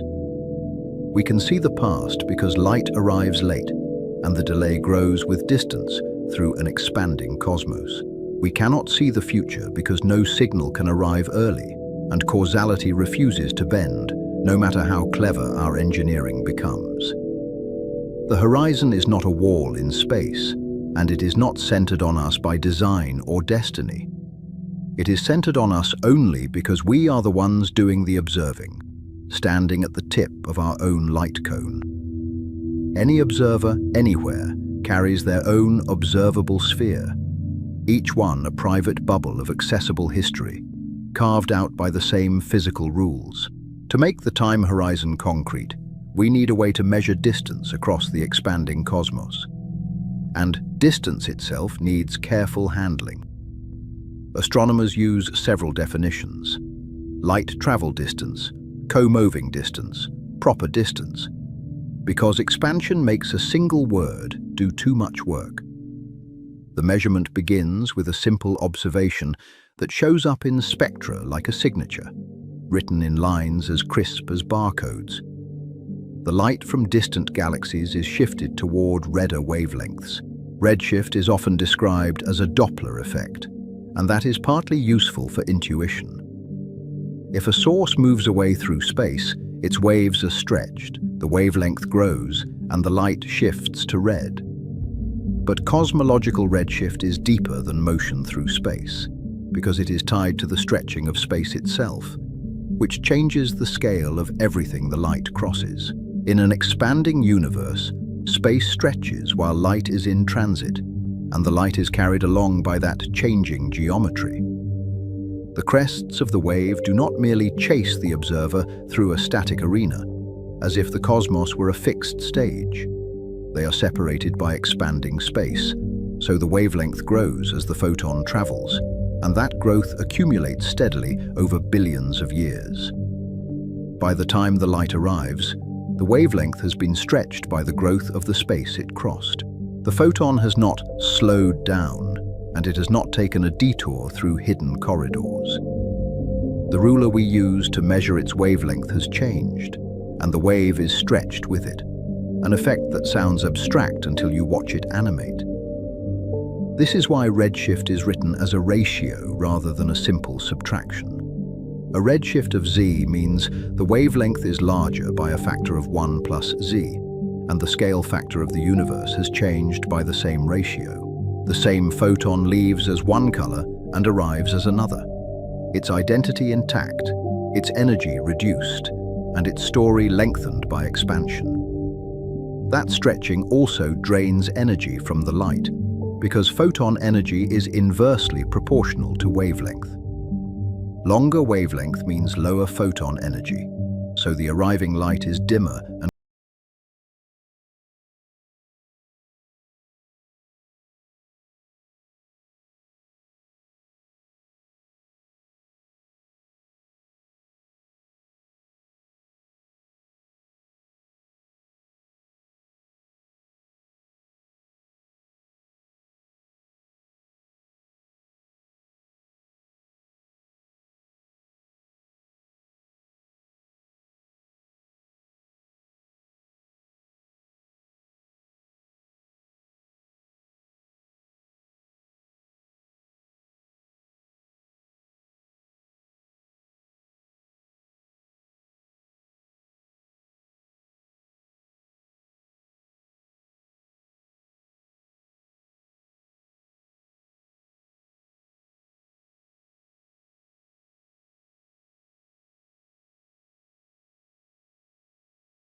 and they remain recognizable across cosmic time. They tell us how much the universe has expanded since the light left, and they let us place the galaxy on a timeline with surprising precision. Now introduce expansion without turning it into a myth, because the word expanding invites the wrong picture. In the 1920s, Edwin Hubble and others found a pattern by combining distances to galaxies with measurements of their redshifts, and the result changed our place in reality. The farther a galaxy is, the faster it appears to recede, and the relationship is strikingly regular at nearby scales where measurement errors can be beaten down. This is the Hubble-Lemaitre law, and the historical naming matters because the idea was not born from one mind alone. Georges Lemaitre, a Belgian priest and physicist, derived the expanding solution from Einstein's equations and connected it to observed redshifts with rare boldness. Hubble's observational program, built on Henrietta Leavitt's Cepheid period, luminosity relation, provided the distance ladder that made the pattern undeniable, one rung at a time. Recession speed is proportional to distance, at least for relatively nearby cosmic scales where the relationship is approximately linear. The constant of proportionality is the Hubble constant, which sets an expansion rate and therefore sets a time scale, often compared to an expansion age of the universe. In rough terms, it tells you how quickly cosmic distances grow per unit distance, an expansion per megaparsec, expressed in kilometers per second per megaparsec. The key point is what that pattern does not imply, because the wrong picture is persistent and emotionally intuitive. It does not mean we are at the center of an explosion with galaxies flying through space from a single point. It means the expansion is happening everywhere, so every observer sees distant galaxies receding in a similar way, and the symmetry is built into the geometry. Use an analogy that stays honest and limited, because analogies can mislead if they become too literal. If space expands like a stretching grid, every point sees other points move away as the grid lines lengthen. No point is privileged, and the grid itself is what changes. Distances increase because the metric changes, not because objects are propelled through a pre-existing emptiness. On screen, This is where a simple animation can do what paragraphs struggle to do. A lattice of points drifts apart as the background grid stretches, and the viewer sees that every point can claim to be in the middle. The expansion is not a motion within space, it is a change of space, and the difference is the difference between intuition and cosmology. This expansion changes the meaning of how far in a way that feels unfair, because intuition expects one distance to rule them all. The light travel time is not the same as the present-day distance, and the difference grows huge at high redshift, where the scale factor has changed dramatically. While the photon travels, the space between source and observer continues to expand. So the photon is crossing a moving target, and the finish line keeps sliding away.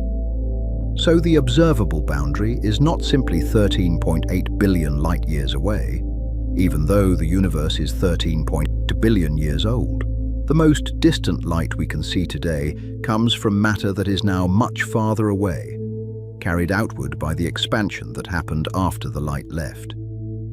The observable radius is about 46 billion light-years, a number that sounds impossible until you remember the journey happened in an expanding arena. That number is not a contradiction, and it does not require exotic shortcuts. It is a consequence of expansion during the photon's journey, combined with the fact that light-year is a distance unit, not a time unit. Light can start close, travel for 13.8 billion years, and arrive from a region now far beyond 13.8 billion light-years, because the intervening space grew while the photon was in flight. If you could freeze the universe at the moment the photon was emitted, the source would be much nearer than it is today. If you unfreeze it and let expansion run, the gap widens while the photon is en route, and the geometry keeps evolving. The photon still moves at c locally, but the distance it must cover keeps changing, and that changing distance is the heart of the paradox that isn't. The observable universe can be finite even if the universe is infinite, and that distinction is conceptually clean. Infinity is about total extent, and it is a statement about the whole manifold, whether or not it ever repeats or curves back. Observability is about causal contact, limited by time and light speed, and therefore limited by the history of expansion, which decides what has had time to reach us. This is where the famous edge becomes less like a border and more like a rule. We do not stop because space ends, or because matter runs out like land at an ocean cliff. We stop because the universe has not had enough time to send us older light, and because earlier epochs were not transparent to photons, no matter how long we wait. Now move to the eerie boundary that looks like a surface, because the sky eventually changes character. If we look far enough back, galaxies thin out, not because they vanish, but because their light becomes faint and stretched beyond what our eyes evolved to see. Then the sky fills with a nearly uniform glow that comes from all directions, a background that seems to sit behind everything, like a dim curtain lit from within. That glow is the cosmic microwave background, the CMB, and it is one of the most profound images in science. It is relic radiation from the early universe, released when the cosmos first became transparent and then carried forward by expansion. It is not the light of stars, and it does not come from galaxies. It is the afterglow of a hot beginning, cooled by expansion into microwaves, and it surrounds us because it is woven into the history of space. Place it in time with one clean anchor, and then let the implications unfold. About 380,000 years after the Big Bang, the universe cooled enough for electrons and protons to combine into neutral hydrogen. This event is called recombination, though it was really the first stable combination on a cosmic scale, and it changed the universe's optical properties almost overnight. Before recombination, the universe was a plasma, a seething mixture of charged particles and photons. Free electrons scattered photons efficiently through Thomson's scattering, so light could not travel far without being redirected, randomized, and thermalized. The cosmos was opaque, like a dense fog that keeps you from seeing across a room. Except the fog was everywhere, and the room was the whole universe. In that plasma, photons and matter were tightly coupled, trading energy and momentum constantly in a near-perfect thermal equilibrium. Pressure from radiation fought gravity, and the mixture behaved like a fluid with sound waves rippling through it, driven by tiny density differences. The early universe was not silent. It had oscillations, compressions, and rarefactions, patterns that later become visible in the CMB and later still in the distribution of galaxies. At recombination, that fog lifted, and the change was dramatic. With fewer free electrons, photons stopped scattering constantly, and the mean free path of light became enormous, suddenly spanning cosmic distances. Light decoupled from matter and began to stream freely through space, carrying a snapshot of the universe at that moment, including its temperature, density ripples, and motion. Those photons are still traveling, and they are arriving now from every direction, like an ancient rain.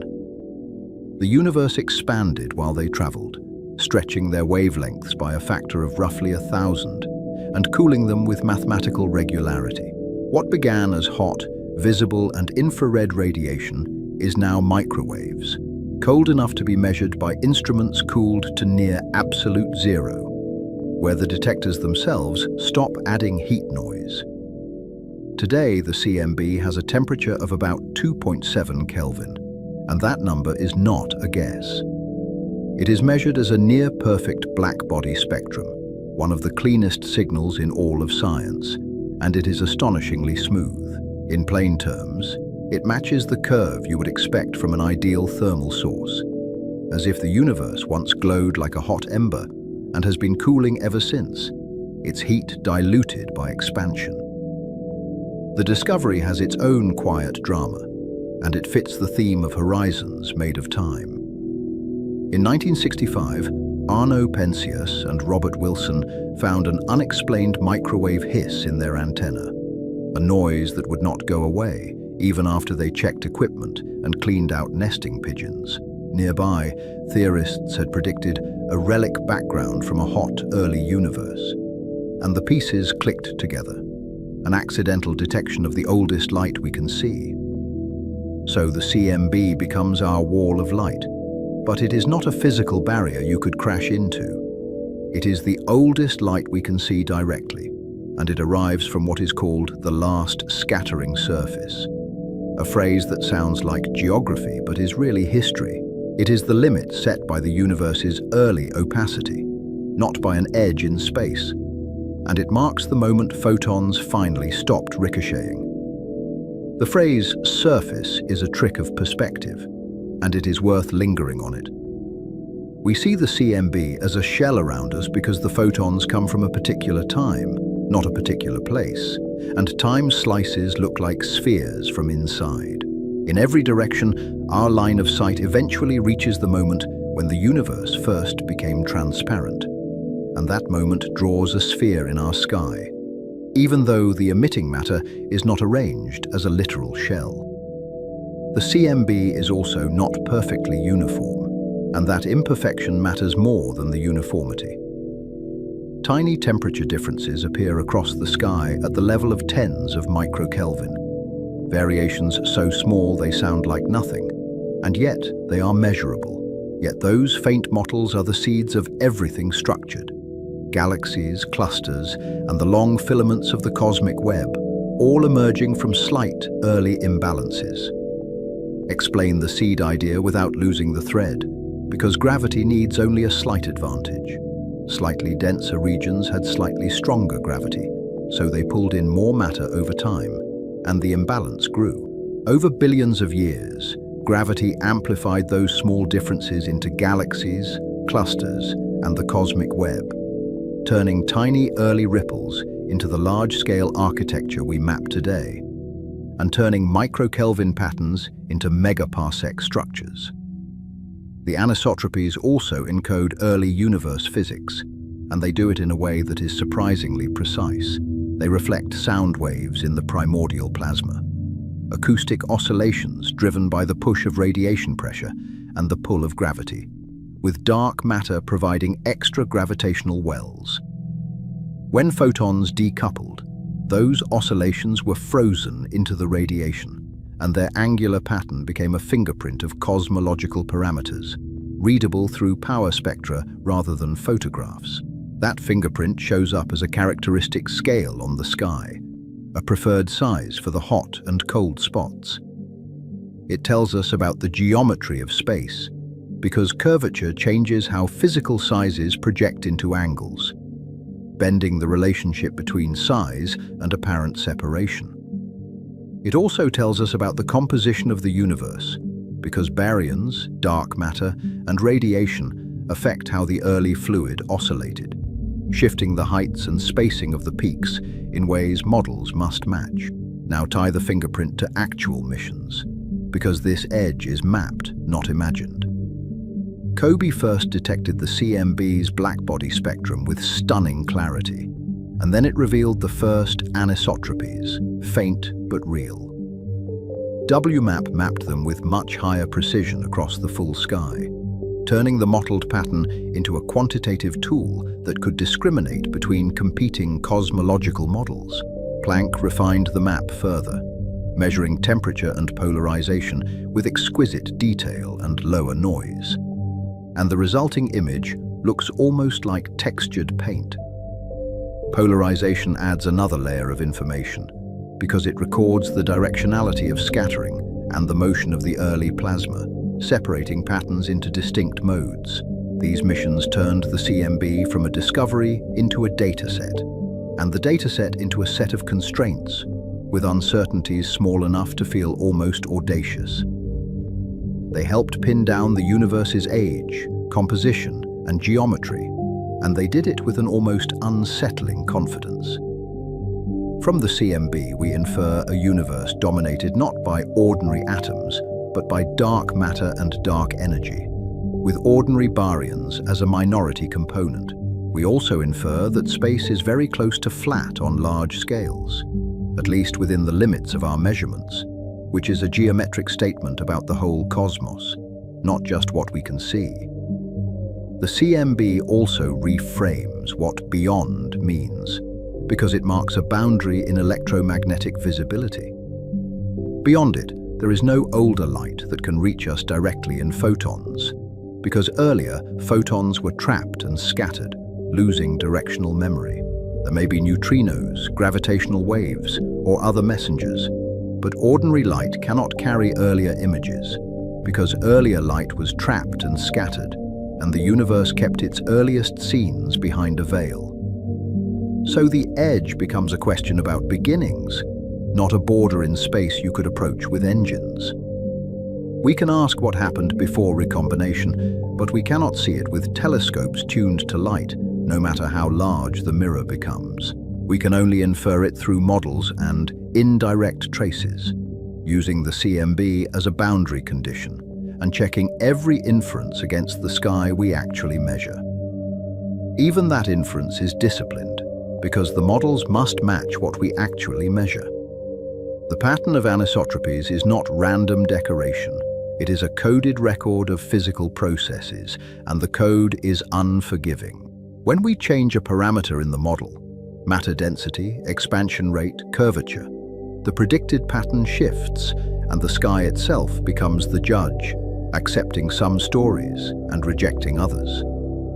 Now define horizons clearly, because the word horizon hides multiple limits that sound similar but behave differently. The particle horizon is the maximum distance from which light has reached us since the beginning. Given the universe's expansion history, it defines what is observable today, and it grows as time passes and more light has time to arrive, widening our accessible past. The event horizon is different and more unsettling because it points forward rather than backward.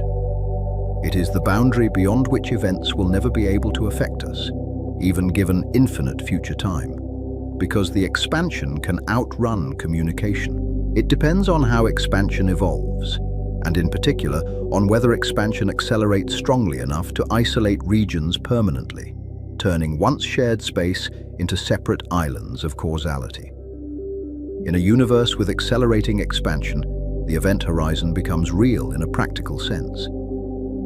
Some galaxies are visible today because their past light is already on the way, already inside our past light cone, and already arriving at our telescopes. Yet their future light may never reach us, because space will expand too fast for new photons to make progress across the growing gap. And the stream of information will eventually thin to nothing. This is not about speed limits for galaxies through space, and it is not a violation of relativity. It is about the growth of the space between us and them, described by the scale factor in cosmology, which can change faster than intuition expects. Expansion can make distance increase faster than light can close the gap, because the rule, "nothing moves faster than light," applies locally, not to the growth of space itself, which is a property of the metric. So there are two kinds of beyond, and they are easy to confuse if you picture them as the same wall. Beyond the particle horizon is outside our past light cone, so we cannot see it yet, no matter how long we stare or how long the universe lasts. Beyond the event horizon is outside our future causal reach, so we may never exchange signals with it, even in principle, and the separation is permanent. These horizons are not fixed walls, and their motion is part of the story. As time passes, the particle horizon grows and we see more, and the observable sphere expands into previously unseen regions, adding new galaxies to our maps. But the event horizon can remain finite, and it can even tighten what remains causally connected, limiting the set of galaxies we can ever influence, and eventually limiting what can ever influence us. On a visual timeline, the difference is stark. The past light cone opens backward, widening into the ancient universe, and it defines what can be observed now, including the CMB at its far edge.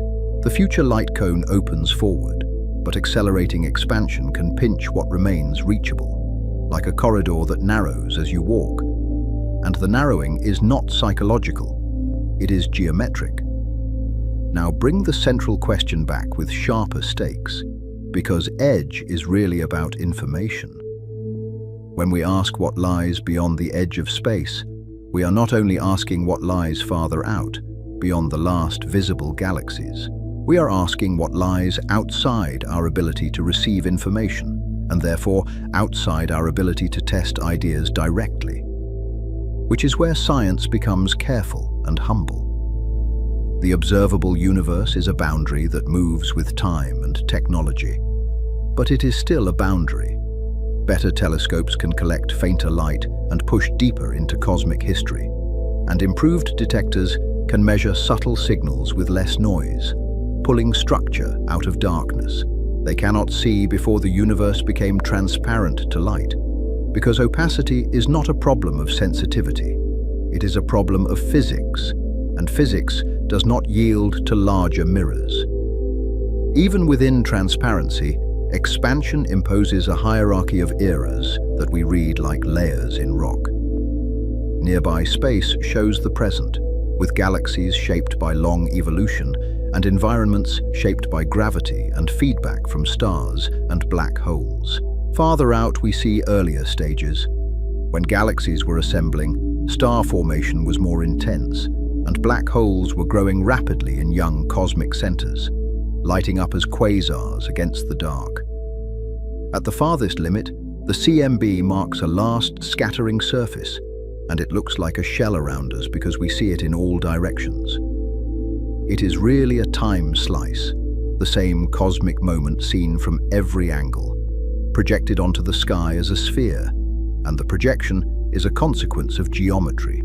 The shell is not a boundary of space, it is a boundary of visibility, and it is the oldest electromagnetic record we possess. That shell is not the end of the universe, and it is important not to let the image trick you. It is the end of the universe's visible record in photons, the earliest photograph the cosmos allows, and even that photograph is filtered through physics. Beyond it, the story continues, but the medium of the story changes, and our access becomes indirect, mediated by models and by messengers that are harder to catch. This is where the tone turns from travel to inference, because the edge is not a cliff you could cross with enough fuel. It is a horizon in time, and time is not something a spacecraft can outrun. Even if it could travel near light speed and survive the journey, you can move through space, but you cannot move into the past light that never had a chance to reach you, and you cannot force the universe to send signals it never released. So the documentary's most famous edge becomes a disciplined kind of mystery, the kind science respects. We can measure the CMB's temperature and its tiny variations, and we can map them with increasing precision, sharpening the mottled pattern into a cosmic dataset. We can connect those variations to the growth of structure and to the contents of the cosmos. And we can test the consistency of the whole picture, looking for cracks that would reveal missing physics. Yet we still face a blankness behind the light, and the blankness has a cause. Before recombination, the universe is hidden behind scattering, and photons cannot carry clean images because every direction is scrambled by collisions. Earlier still, the physics becomes more extreme. Temperatures rise, densities soar, and our tested theories begin to strain as we approach conditions we cannot reproduce completely on Earth, where experiments are bounded by energy and scale. Build tension with one clean statement and let it land. Beyond the CMB, there is no image, only equations and indirect evidence, and the difference is not philosophical. The edge is not a border in space. It is a limit in knowledge set by the universe's own history, by what it allowed to travel and when, and by what it kept trapped until it was too late to photograph. Now pivot toward the next chapter's promise, because models are where beyond becomes a meaningful question again. If the observable edge is a time horizon, what does the universe look like beyond it in principle, even if we cannot see it directly? We step from observation into models, where geometry, curvature, and global shape decide what beyond can mean, and where the same equations that predict the CMB also hint at the larger stage. Hold the conclusion theme in compressed form, so the chapter closes like a door that still leaves light under it. The edge of space is real, but it is a threshold, not a final wall, and it is defined by causality rather than geography. The deeper edges are horizons in time and causality, and they shift as our methods improve and our measurements sharpen, revealing more detail even when the ultimate limit remains. End on the moving edge, because it keeps the series hook alive without pretending the mystery is unsolved by effort alone. At the edge of space, the sky doesn't end. It changes into a record of earlier time, and the farther we look, the stranger the rules become, until the universe itself refuses to show us more in light and invites us to keep going with inference instead.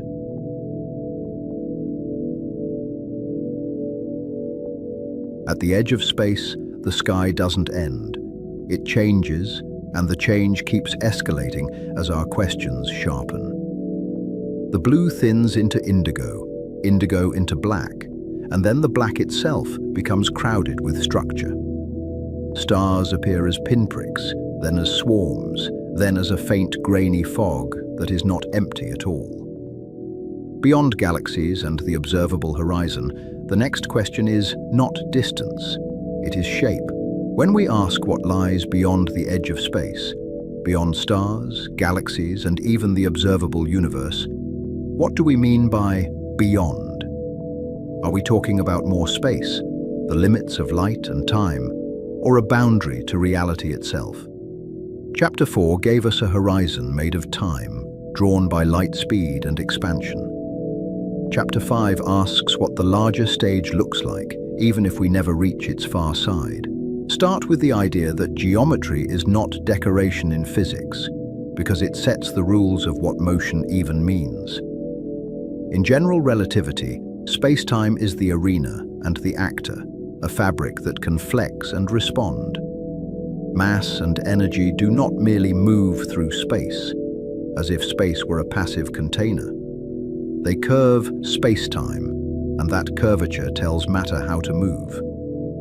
Einstein's insight was radical because it replaced a force with a geometry, and it did so with measurable consequences. A planet orbiting the Sun is not being pulled in the old Newtonian sense. It is following the straightest possible path, called a geodesic, through a curved space-time. Even light, which has no rest mass, follows these geodesics, and that is why gravity can bend starlight. The mathematics behind this is compact but profound, because it ties shape to substance in a single statement. Einstein's field equations relate the curvature of space-time to the stress-energy content within it. In plain language, energy density, pressure, and momentum flow all contribute to curvature. That means the universe's geometry is not an aesthetic choice. It is a physical outcome. This is the first step toward a new kind of edge, one that has nothing to do with walls. If space can curve, then straight ahead can be a path that bends without turning, like a great circle route on Earth. If space can curve globally, then the universe can be finite without having a boundary. The edge, in that case, is not a cliff. It is a closedness of the map. Separate two meanings of curvature before the story gets tangled, because the word hides multiple scales. Local curvature is the warping near stars, black holes and galaxies, where gravity is strong enough to distort trajectories. It is measured by how clocks tick, how light bends, and how orbits precess. Global curvature is the average geometry of the universe on the largest scales, after local lumps are smoothed into a cosmic mean. Local curvature is obvious in principle, even if it is hard to measure precisely in practice. We see gravitational lensing as arcs and rings, where a galaxy cluster acts like a natural telescope. We see time dilation in GPS satellites, whose clocks must be corrected because they sit higher in Earth's gravitational field. We see the precession of Mercury's orbit, a historical triumph that helped confirm general relativity. Each effect is a local fingerprint of curvature. Global curvature is subtler because we only observe one region and we are embedded inside it. We infer it by comparing the universe's measured contents to the geometry that best fits the data. In the standard cosmological framework, the overall curvature is encoded by a parameter that compares total energy density to a critical value. If the total equals the critical density, space is globally flat in the simplest models. If it exceeds that value, the geometry tends toward closed, and if it falls below, it tends toward open. Now the documentary pivots from travelogue to geometry, because the edge may be a property of the whole. The question becomes whether the cosmos is open, flat, or closed. These words sound like doors, but they are mathematical labels for curvature. They describe how space behaves when you extend a ruler and keep going. In the simplest cosmological models, there are three classic geometries, each with a distinct intuition. An open universe has negative curvature, like a saddle surface extended into higher dimensions. A flat universe has zero curvature, like Euclidean space extended in 3 dimensions. A closed universe has positive curvature, like the surface of a sphere, but again in higher dimensions. To visualize this, imagine a grid painted onto space, with lines that mark straight directions. In flat space, the grid can extend forever without distortion, and squares stay squares. In curved space, the grid can't remain uniform, and the distortion accumulates with distance. Curvature is not a bump in space. It is the rule for how geometry behaves everywhere. Explain the difference with rules that viewers can test in their heads, because geometry becomes intuitive when it becomes a game. In flat geometry, the angles of a triangle add to 180 degrees. Parallel lines stay parallel forever, never meeting and never diverging.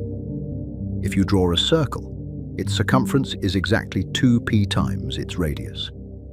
These are the quiet assumptions of everyday life.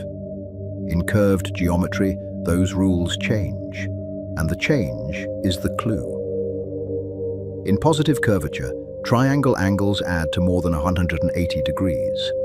Lines that start parallel can eventually meet, like longitudes on Earth that converge at the poles. Circles have less circumference than you would expect for their radius, because space is tighter than Euclid predicts.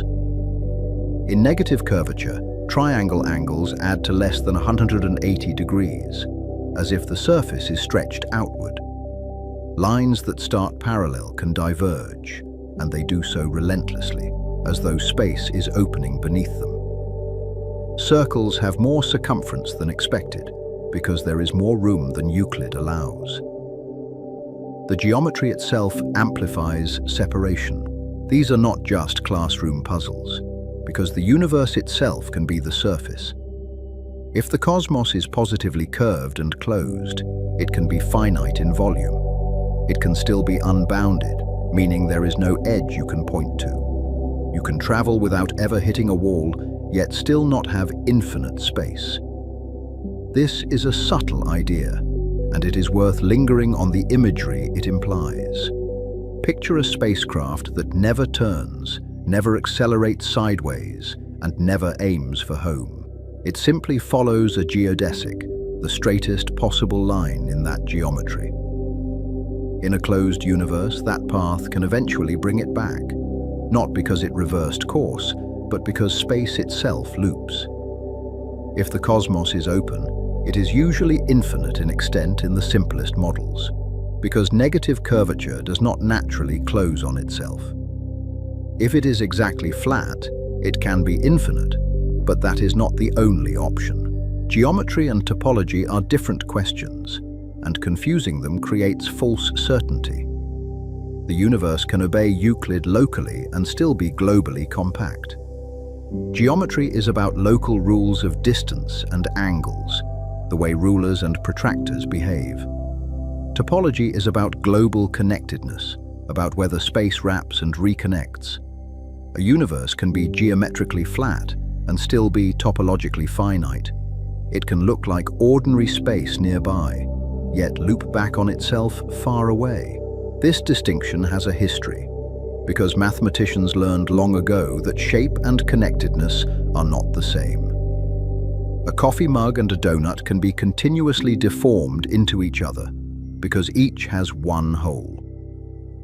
That is topology speaking, and it ignores the exact curvature at every point. Cosmology borrows that lesson and asks a daring question. Could the universe have a hole or a wrap in a way that changes nothing locally? Now widen the scale again without changing the question, because the evidence comes from the earliest light. The cosmic microwave background is not only a time boundary, it is also a measuring tape for curvature. It is the afterglow of the moment the universe became transparent, when electrons and protons combined into neutral atoms and photons finally traveled freely. Visually, the CMB is a sphere around us, a shell of ancient light arriving from every direction. On screen, it looks like a mottled globe, with hot and cold patches that differ by only tens of microkelvin. Those tiny variations encode density differences of roughly 1 part in 100,000. They are the seeds from which galaxies eventually grew. The CMB contains a characteristic physical scale set by sound waves in the early plasma.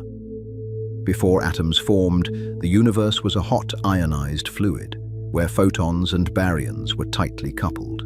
Gravity tried to compress overdense regions, while radiation pressure pushed back, creating acoustic oscillations. When the universe cooled enough for recombination, those oscillations froze in place. That frozen imprint defines the sound horizon, a standard ruler with a calculable physical length. The same scale is also seen later as baryon acoustic oscillations in galaxy clustering, a faint preference for galaxies to be separated by that distance. If we know the physical size of that ruler, we can compare it to its apparent angular size on the sky. Curvature changes that mapping between size and angle. In a positively curved universe, light paths converge, and objects of a given size appear larger on the sky. In a negatively curved universe, light paths diverge, and objects appear smaller. In a flat universe, the Euclidean expectation holds, once expansion history is accounted for. The key is that geometry affects how angles translate into distances across cosmic time. This is why cosmology uses multiple probes, because curvature can masquerade as other effects if you only ask one question. The CMB gives a snapshot of early conditions, but it also depends on how the universe expanded afterward. Baryon acoustic oscillations provide a later time ruler that tracks the growth of structure. Supernovae provide a different kind of measurement, based on brightness rather than angular size. Observations now stack multiple rulers and candles to constrain the answer, and the result is remarkably consistent. Planck's CMB data, combined with baryon acoustic oscillations, points to a universe extremely close to flat. Type Ia supernovae add the expansion history that ties distances to redshift, because their intrinsic luminosity can be standardized. Together, they produce a coherent picture with small error bars. Behind that coherence is a practical triumph of instrumentation and analysis. WMAP first mapped the CMB with high precision, revealing the acoustic peaks in its power spectrum. Planck refined that picture with better angular resolution and sensitivity, and it measured polarization patterns as well. Each peak position and height encodes parameters like matter density, baryon fraction, and the tilt of the primordial spectrum. Curvature shifts the peak positions in a way that can be quantified. But near flat is not the same as infinite, and the difference matters for the edge. Near flat means the radius of curvature is very large compared to the observable universe. It means any global curvature is too gentle to detect within our horizon. A sphere can look flat on a small patch, and our patch may be tiny. To make that concrete, imagine standing on a vast planet with a radius millions of times larger than Earth's. The ground beneath your feet would look perfectly flat, and even careful surveying might detect no curvature. Yet the planet could still be finite, and you could still circumnavigate it in principle. Cosmology faces the same predicament, except our surveying tools are photons and statistical patterns. So the edge becomes a trick of scale, and scale is the one thing we can't step outside to check. If the universe is closed but enormous, we may never see enough of it to detect the curve. If the universe is flat but finite by topology, we may never see the wraparound. The data can tell us what the local patch looks like. It may never tell us the full shape of the whole. Introduce the limits of measurement before the mystery hardens into a claim, because uncertainty is part of the story. Cosmic variance means we have only one sky to measure. We cannot average over many universes to beat down the largest scale uncertainties. Horizon limits mean we cannot observe beyond our past light cone, even in principle. Some global properties are underdetermined because the universe gives us only one sample. The largest angular scales in the CMB correspond to the biggest physical modes, and there are only a few independent ones on a sphere. That scarcity makes the low multipoles noisy, not because our instruments are poor, but because statistics are unforgiving. It is a built-in limit, written into the geometry of observation. This is where topology enters as a hidden edge, because it offers a way for space to be finite without curvature giving it away. Imagine a video game world where walking off one side brings you back on the other. Locally, it feels flat, and the rules of triangles look normal. Globally, it is finite because space repeats.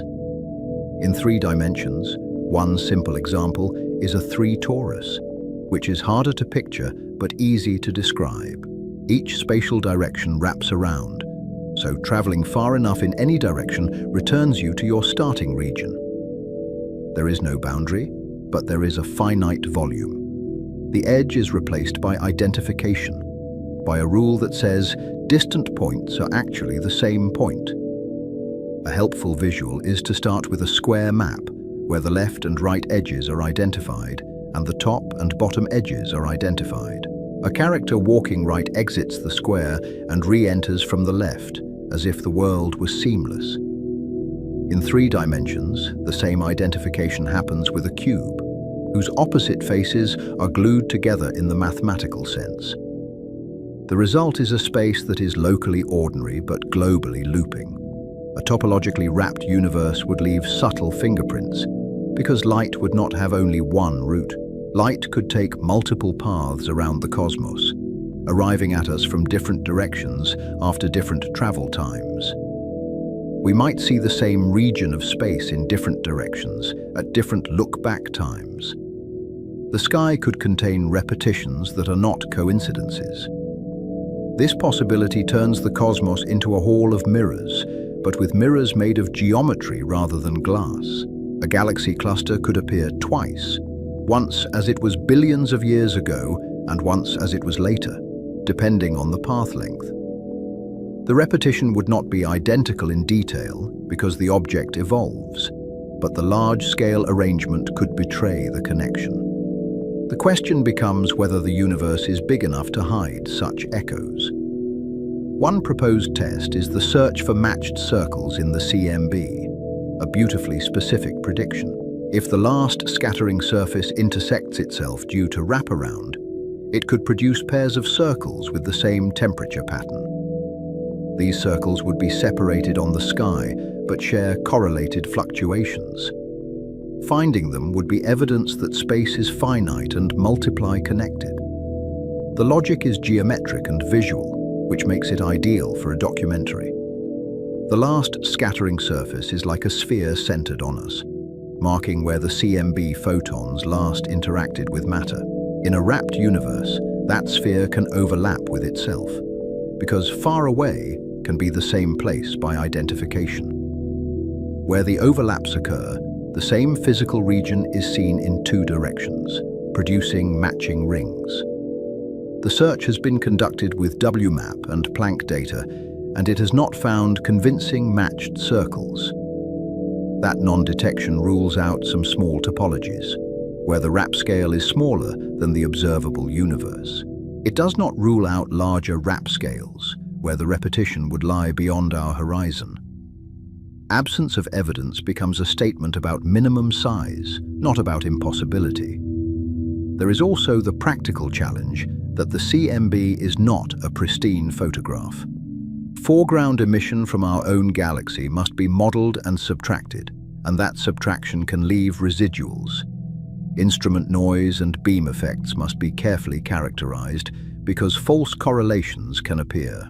Even the thickness of the last scattering surface blurs patterns slightly, softening the sharpness of any matched signature. Topology also includes stranger possibilities than a simple torus, and some are more deceptive. Space could be connected in ways that are hard to visualize, with twists and identifications that change orientation. Some topologies could mimic others within our limited view. The universe could be globally finite in a way that hides behind near-flat geometry. This is where the word shape becomes slippery, because it is not only about curvature. 2 spaces can have the same local curvature and still differ in global connectedness. From inside, both can look like an endless grid of galaxies, fading into redshift and darkness. Only by catching a repetition, or by measuring subtle correlations, could we hope to tell them apart. Now connect this to inflation, because inflation is the engine that makes near flatness plausible. Inflation proposes a brief era of accelerated expansion in the early universe. It stretches space so rapidly that any initial curvature is diluted, like wrinkles pulled taut. It also stretches tiny quantum fluctuations into macroscopic seeds for structure. Inflation was proposed in the early 1980s to address problems that looked like coincidences in the hot Big Bang model. One was the horizon problem, the puzzle of why the CMB is so uniform across regions that seem causally disconnected without inflation.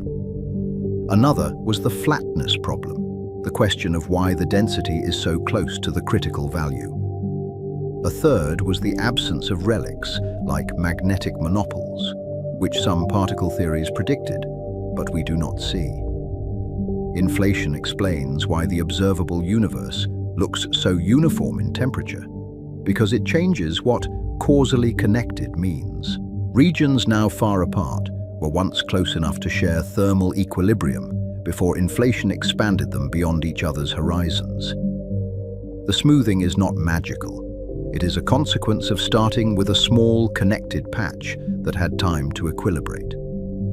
Inflation also explains why the CMB anisotropies have the pattern we see, with nearly scale-invariant fluctuations.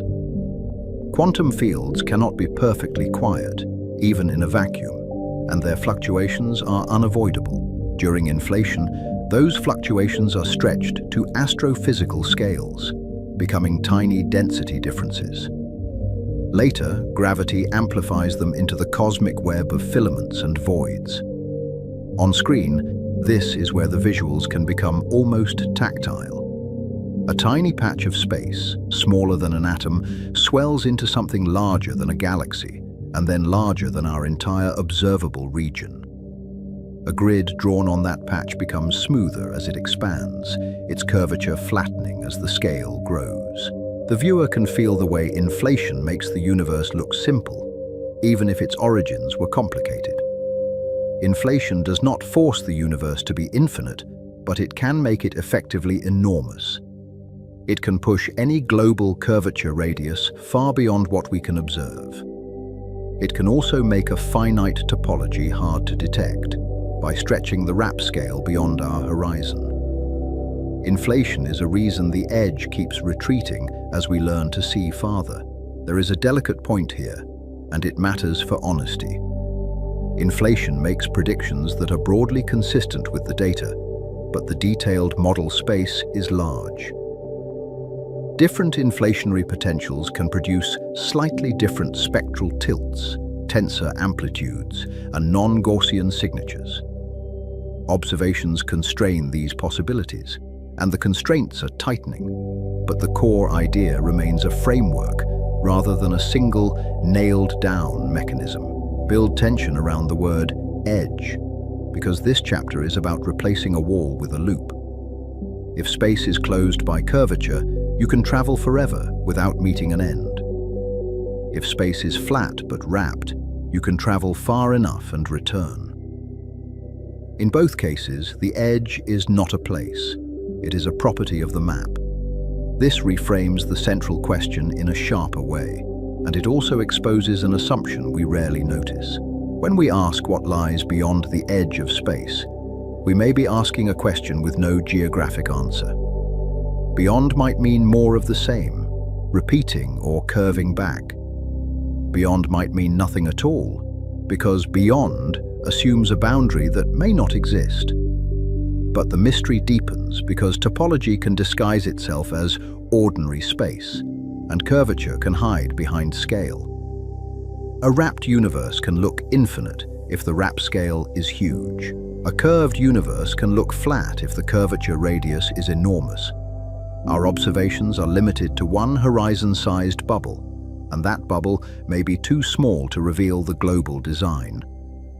Introduce the horizon limits again, now as a constraint on global shape rather than merely on distance. The particle horizon sets the maximum co-moving distance from which light has reached us since the Big Bang. Even if the universe loops, We only see the part whose light had time to arrive. Even if the universe is closed, we may not see far enough to notice the curve. The language of co-moving distance matters here, because the universe expands while light travels. Co-moving coordinates factor out that expansion, letting us talk about positions in the cosmic grid. The particle horizon is then a limit on how much of that grid is in causal contact with us. It is not an edge in space, it is an edge in our past light cone. Cosmic variance adds a second constraint that is less intuitive but equally strict. And it comes from the fact that we are stuck with one realization. The largest scale modes in the CMB are few in number, and they are noisy because there are only so many independent patches on a sphere. This limits how precisely we can measure curvature and topology using the biggest patterns. The universe's largest features are the hardest to measure, because we are inside them.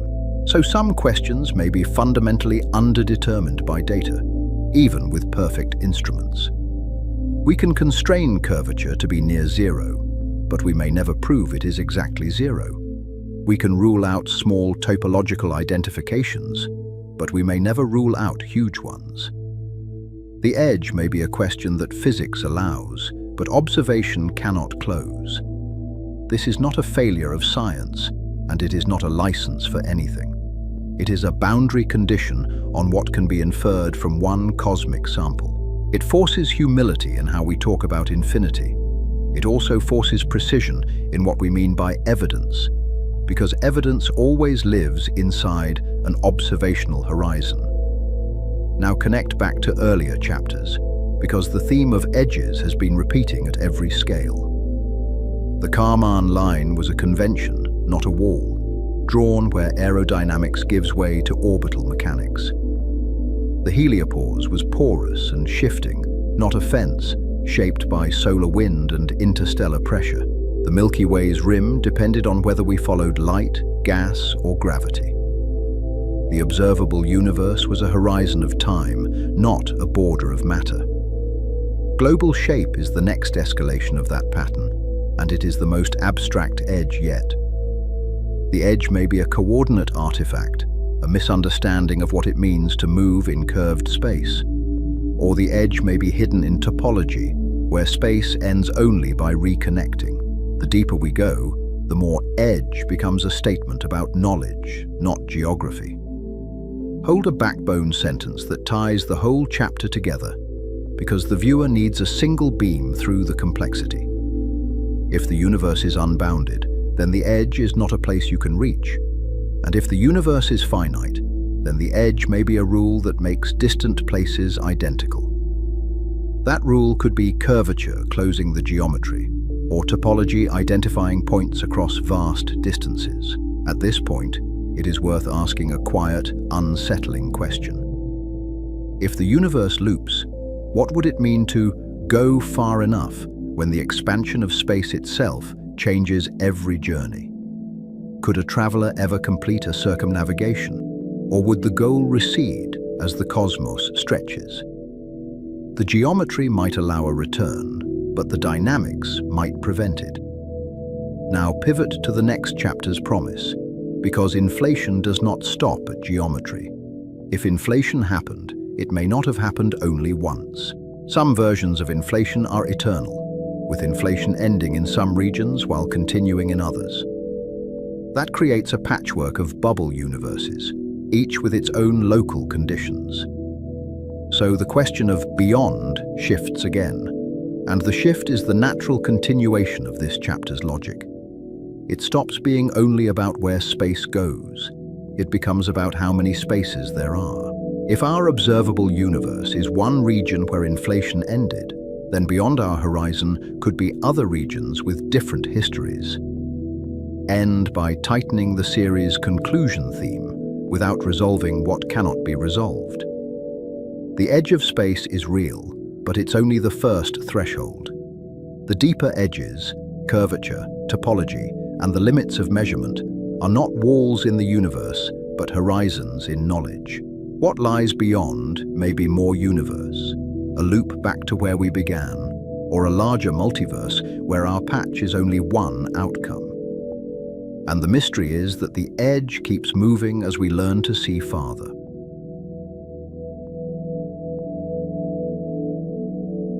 At the edge of space, the sky doesn't end. It changes, thinning from blue to black as scattering fades away. And if you keep going far enough, the universe doesn't just get darker, it gets stranger, because the next boundary is not made of rock or gas, but of causality. Chapter 4 gave us a horizon made of time, drawn by the finite speed of light and the finite age of the cosmos. Chapter 5 asked whether space can curve, wrap, or repeat without any boundary, like a globe with no edge. Now we cross from the edge of observation into the edge of theory, where beyond becomes a question about causality. Define the word carefully because it misleads almost everyone at first, including people who know the equations. In cosmology, beyond the universe rarely means outside in space, as if the cosmos sits in a larger room. It means regions that exist in the same space-time, yet remain causally disconnected from us. Causal disconnection is not a metaphor, and it is not a failure of engineering or ambition. It is the statement that no signal traveling at or below light speed can ever cross the gap. Expansion and horizons can separate regions so completely that they are forever outside each other's light cones. To picture a light cone, imagine a flashlight switched on in the dark, then let time flow upward like a rising column. The beam spreads outward, marking every location that could possibly be reached by that light. Anything outside that cone is not merely far away, it is unreachable, even in principle. This is the climax of the series' central question, because beyond stops being a direction and becomes a limit on information. When we ask what lies beyond the edge of space, beyond stars, galaxies, and even the observable universe, are we talking about more space, the limits of light and time, or a boundary to reality itself? Here, more can exist without ever becoming information. Start with the horizon language from Chapter 4, because it is the cleanest bridge between what we see and what we can never see. The particle horizon marks what has had time to reach us since the beginning, given the universe's expansion history.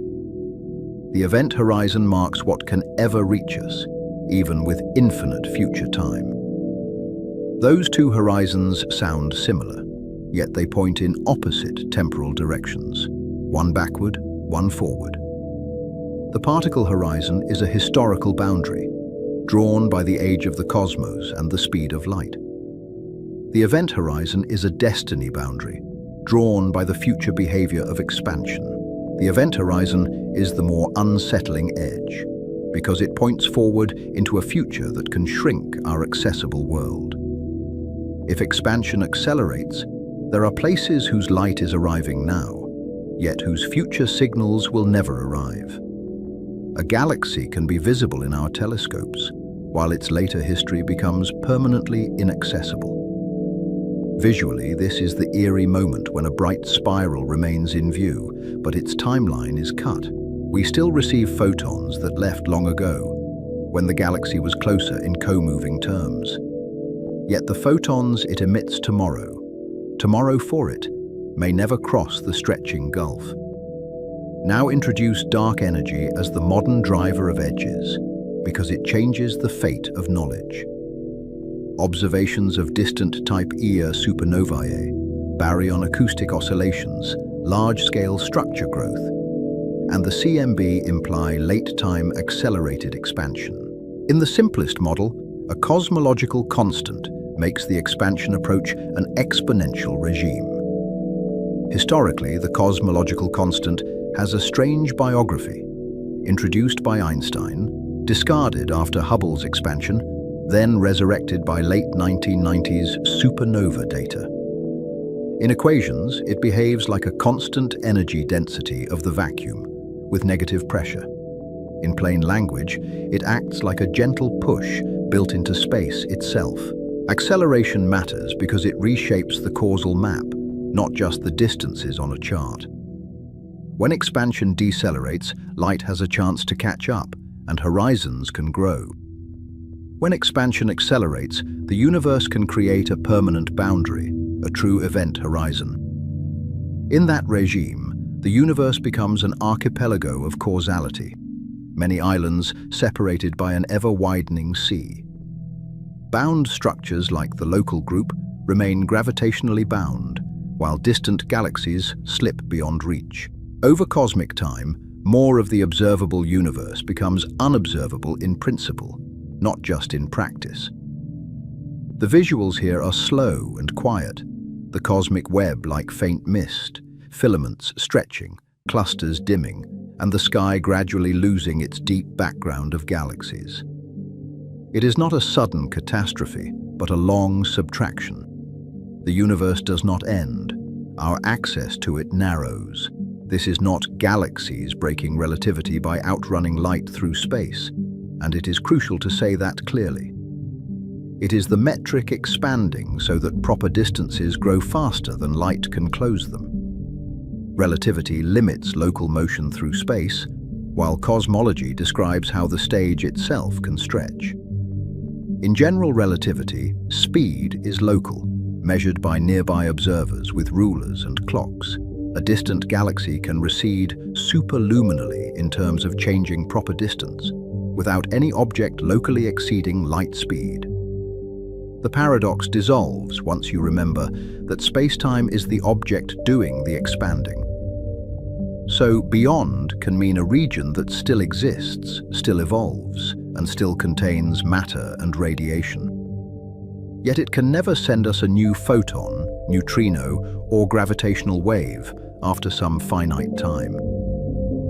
The edge is not a wall. It is a one-way loss of causal contact.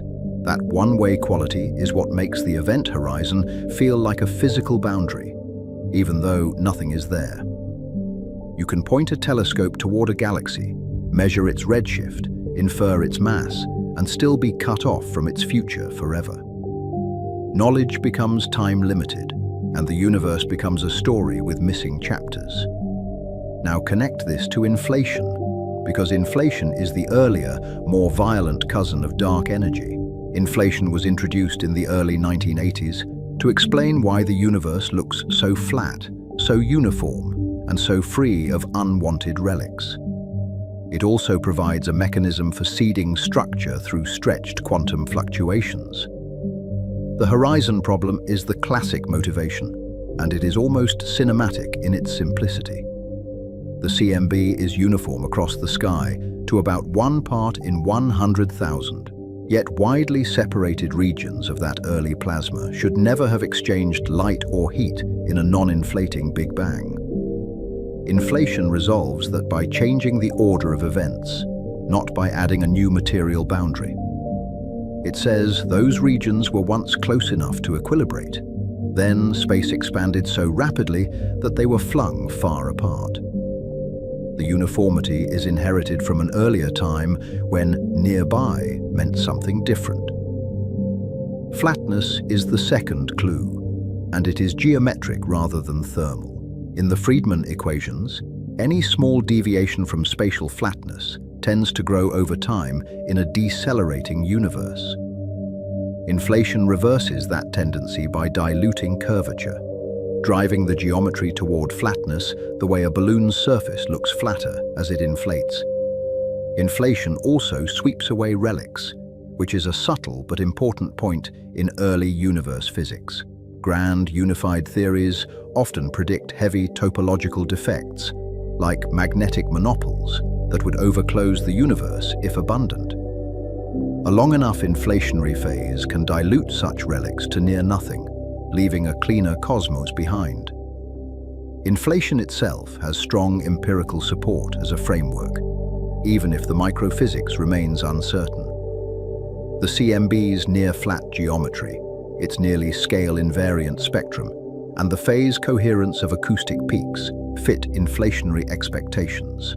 Many alternative ideas struggle to match that full pattern without fine-tuning. The acoustic peaks are especially telling because they encode a precise rhythm from the early plasma. Tiny density perturbations drove sound waves in the hot photon boron fluid, then froze into a pattern at recombination. Inflation predicts those perturbations began as coherent, nearly Gaussian fluctuations, and the CMB largely agrees. But the chapter's question is not only whether inflation happened, because that is already a constrained scientific claim. It is whether inflation ends everywhere, or whether it can continue in some regions. That distinction is where beyond our universe becomes a multiverse claim. Eternal inflation is the idea that inflation is generically self-reproducing, because quantum fluctuations can compete with classical rolling. In some patches, the inflaton field rolls down its potential and inflation ends.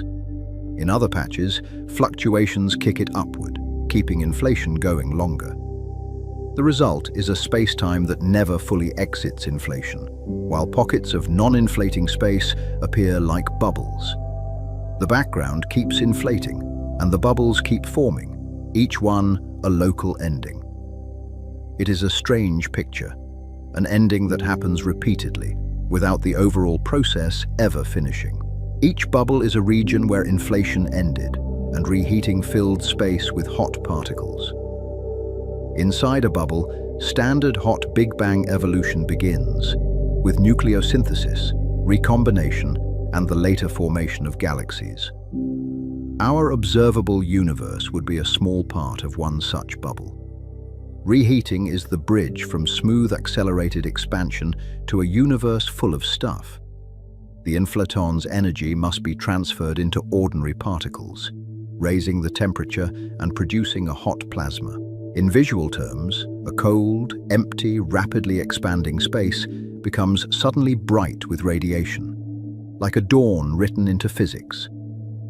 The key point is what is supported and what is speculative, because the words can slide too easily.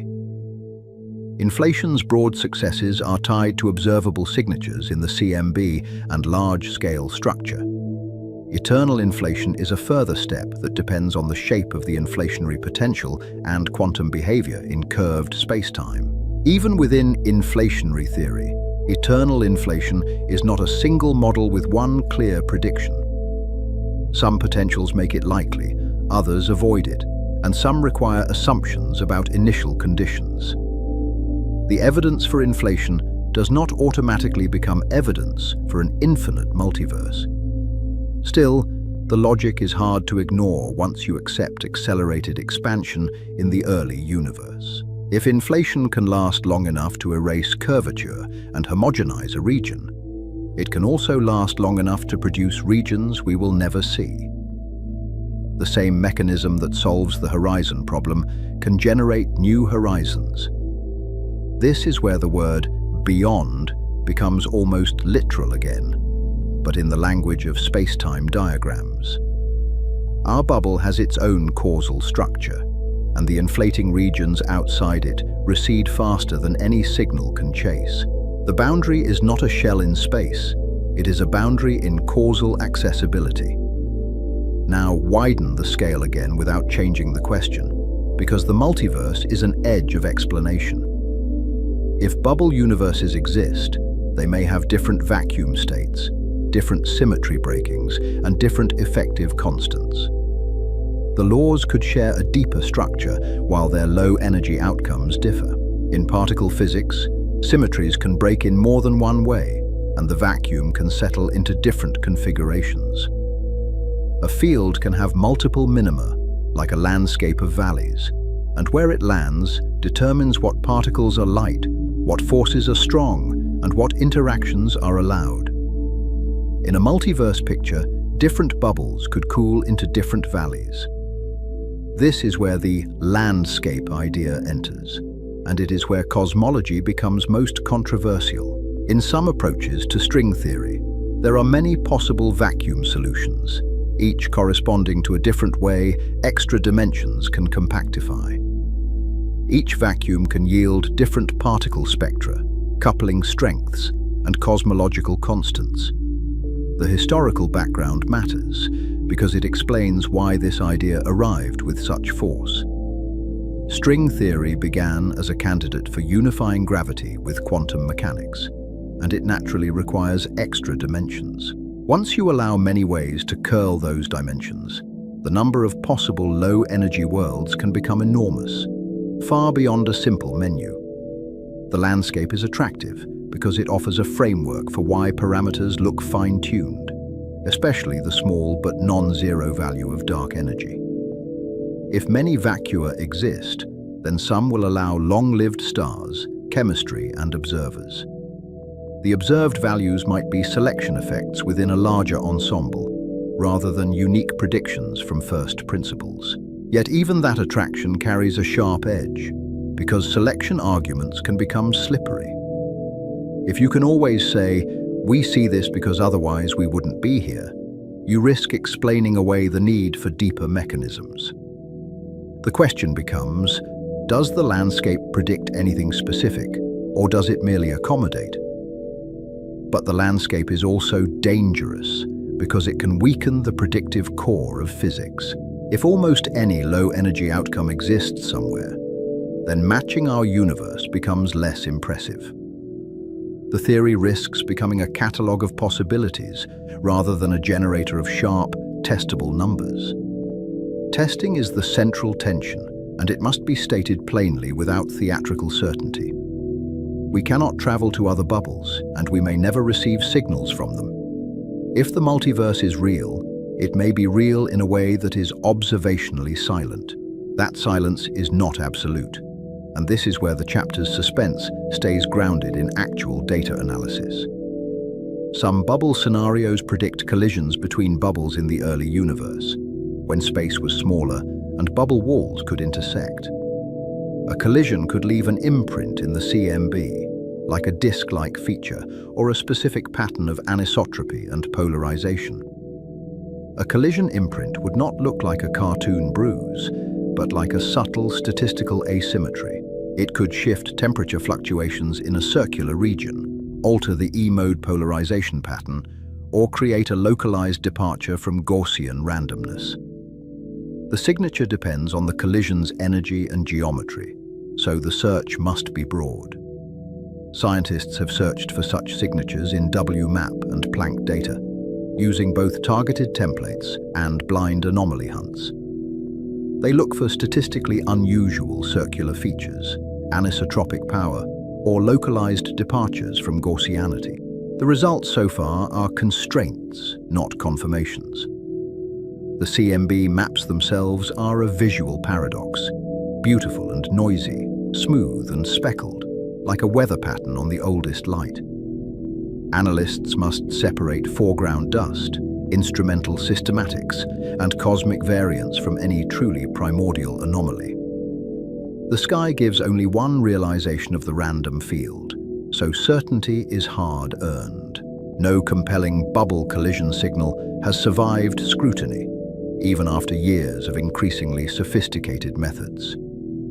Analyses place limits on the rate of collisions and the strength of their effects, given the observed smoothness of the CMB. The absence of evidence does not kill eternal inflation, but it narrows the space of simple, loud versions. This is the pattern of the whole series, now at its most extreme and most intellectually honest. Edges keep shifting from material boundaries to informational ones, and each shift changes what exploration means. The Kármán line was a convention, the heliopause was porous, the Milky Way's rim depended on tracers, and the observable universe was a time horizon.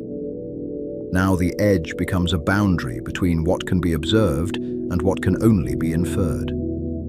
The multiverse is not a fantasy of outside space, as if you could fly past the galaxies and find a signpost.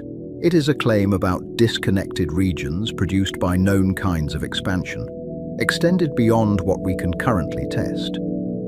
Now pivot to brain world ideas, because beyond can also mean extra dimensions rather than extra universes.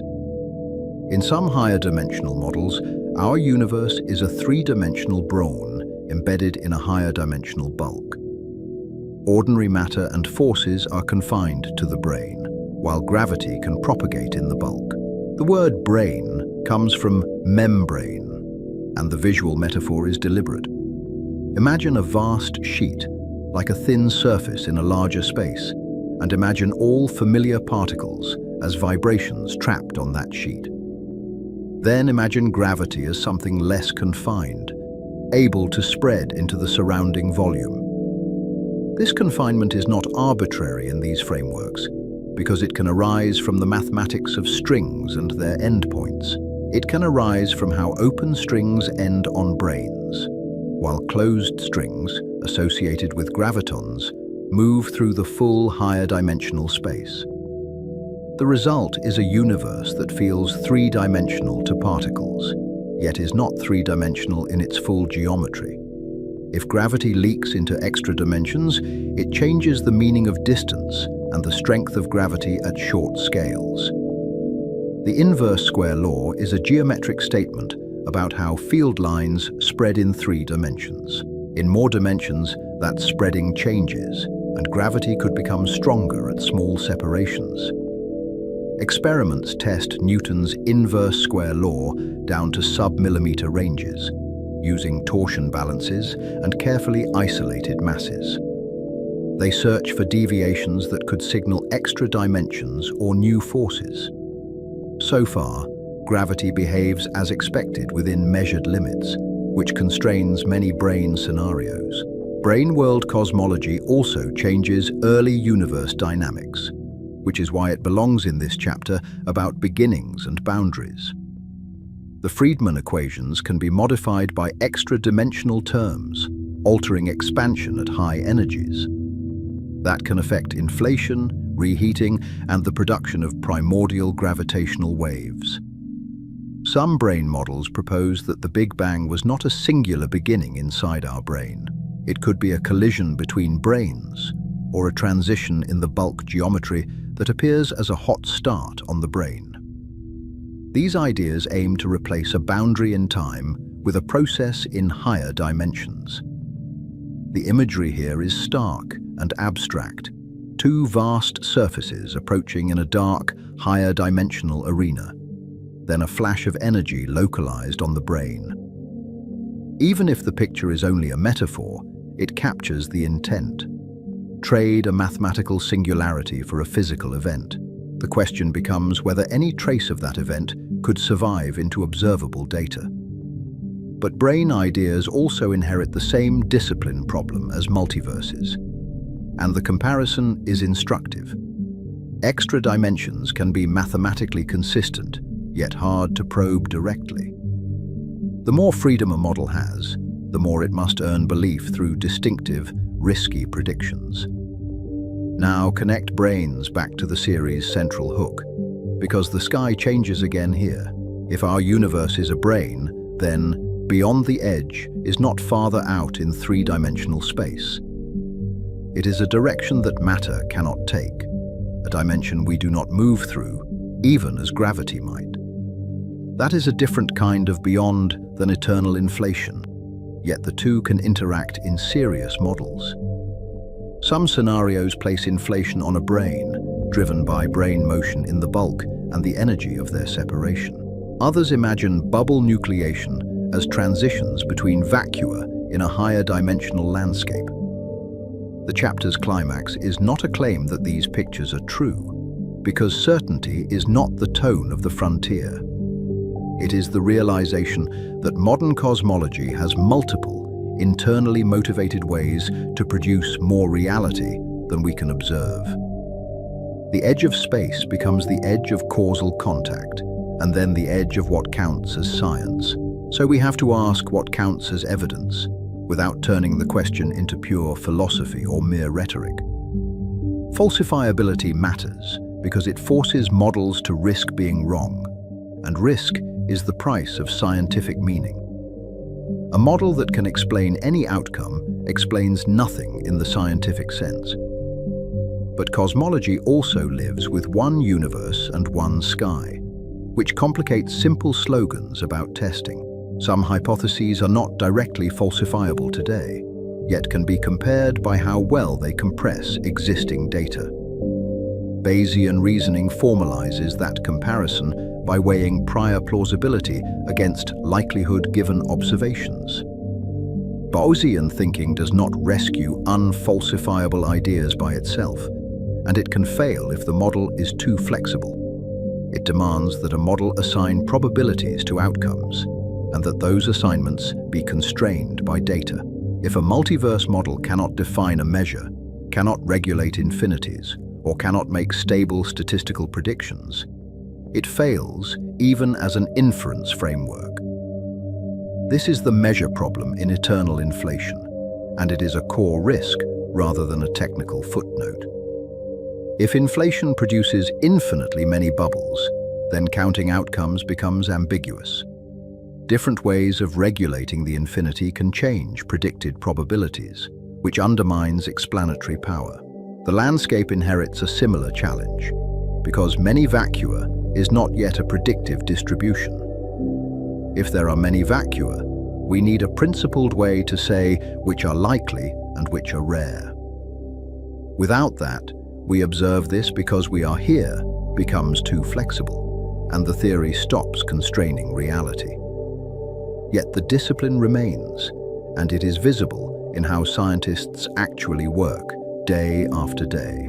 They search for bubble collision imprints, for non-Gaussianity, for tensor modes, and for anomalies that would demand new physics. They test gravity for extra-dimensional leakage, and they constrain dark energy's equation of state with surveys. Those surveys are themselves a kind of visual expansion of the sky. Galaxy redshift maps, weak lensing shear fields, and supernova light curves. They turn the universe into a dataset with geometry, growth, and history. Each measurement tightens the range of viable models, even when it does not deliver a dramatic discovery.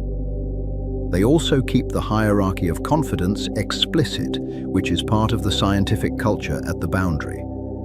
Inflation as an early accelerated phase is plausible, because it explains multiple observations with a small set of ideas. Eternal inflation, the multiverse, and the landscape are possible extensions, but they sit further from direct testability. Hold the mysterious tone without drifting into certainty, because the chapter's power is the boundary itself. Beyond the observable universe may be more of the same cosmic web, continuing past our horizon with the same physics and the same slow growth of structure. Beyond that may be regions forever disconnected by expansion, whether from inflation long ago or dark energy now. And beyond that may be a structure we cannot picture in 3 dimensions, even with the best metaphors. A bulk with extra dimensions, where our universe is a surface, and where the word outside finally means something other than farther away. The edge becomes a question about what kinds of space are physically real. Now return to the earlier narrative callback about dark matter, because it anchors the speculation to an unresolved fact we already live with. Dark matter is still the dominant scaffold of structure, shaping galaxy rotation curves, lensing maps, and cluster dynamics. Yet its particle nature remains unknown, even after decades of searches. Any deeper theory that multiplies universes or dimensions must still account for the dark sector we already infer in this one. If new fields or extra dimensions exist, do they provide a natural dark matter candidate, or do they complicate the picture further? The edge of theory is not an escape from existing mysteries. It is where they must be integrated. The same is true for dark energy, which now acts like the universe's slow eraser. It creates a future event horizon and drives cosmic isolation, thinning the accessible cosmos over unimaginable timescales. It turns the question of beyond into a question about what information can survive and what can ever be shared. Imagine the far future sky from within a bound island like the local group. After the last distant galaxies have red-shifted away, the background becomes emptier, and the evidence for a larger cosmos becomes harder to reconstruct. What we call cosmology depends on an era when the universe is still readable. Now pivot towards the next chapter's promise, because the deepest edge is not distance, it is time. If we cannot go beyond the universe in space, can we go beyond its beginning? We have followed edges from air to plasma, from heliosphere to halo, from galaxies to horizons. Here, at the climax, the edge is a limit on causality and testability, where our best equations hint at more reality than we can ever see. The next step is the oldest edge of all, the boundary of the beginning, where even inflation may not be the first chapter. At the edge of space, the sky doesn't end. It changes, becoming a map of what can and cannot be known. And beyond the last light we can measure, the question is no longer what we will find. The question is what we can ever know.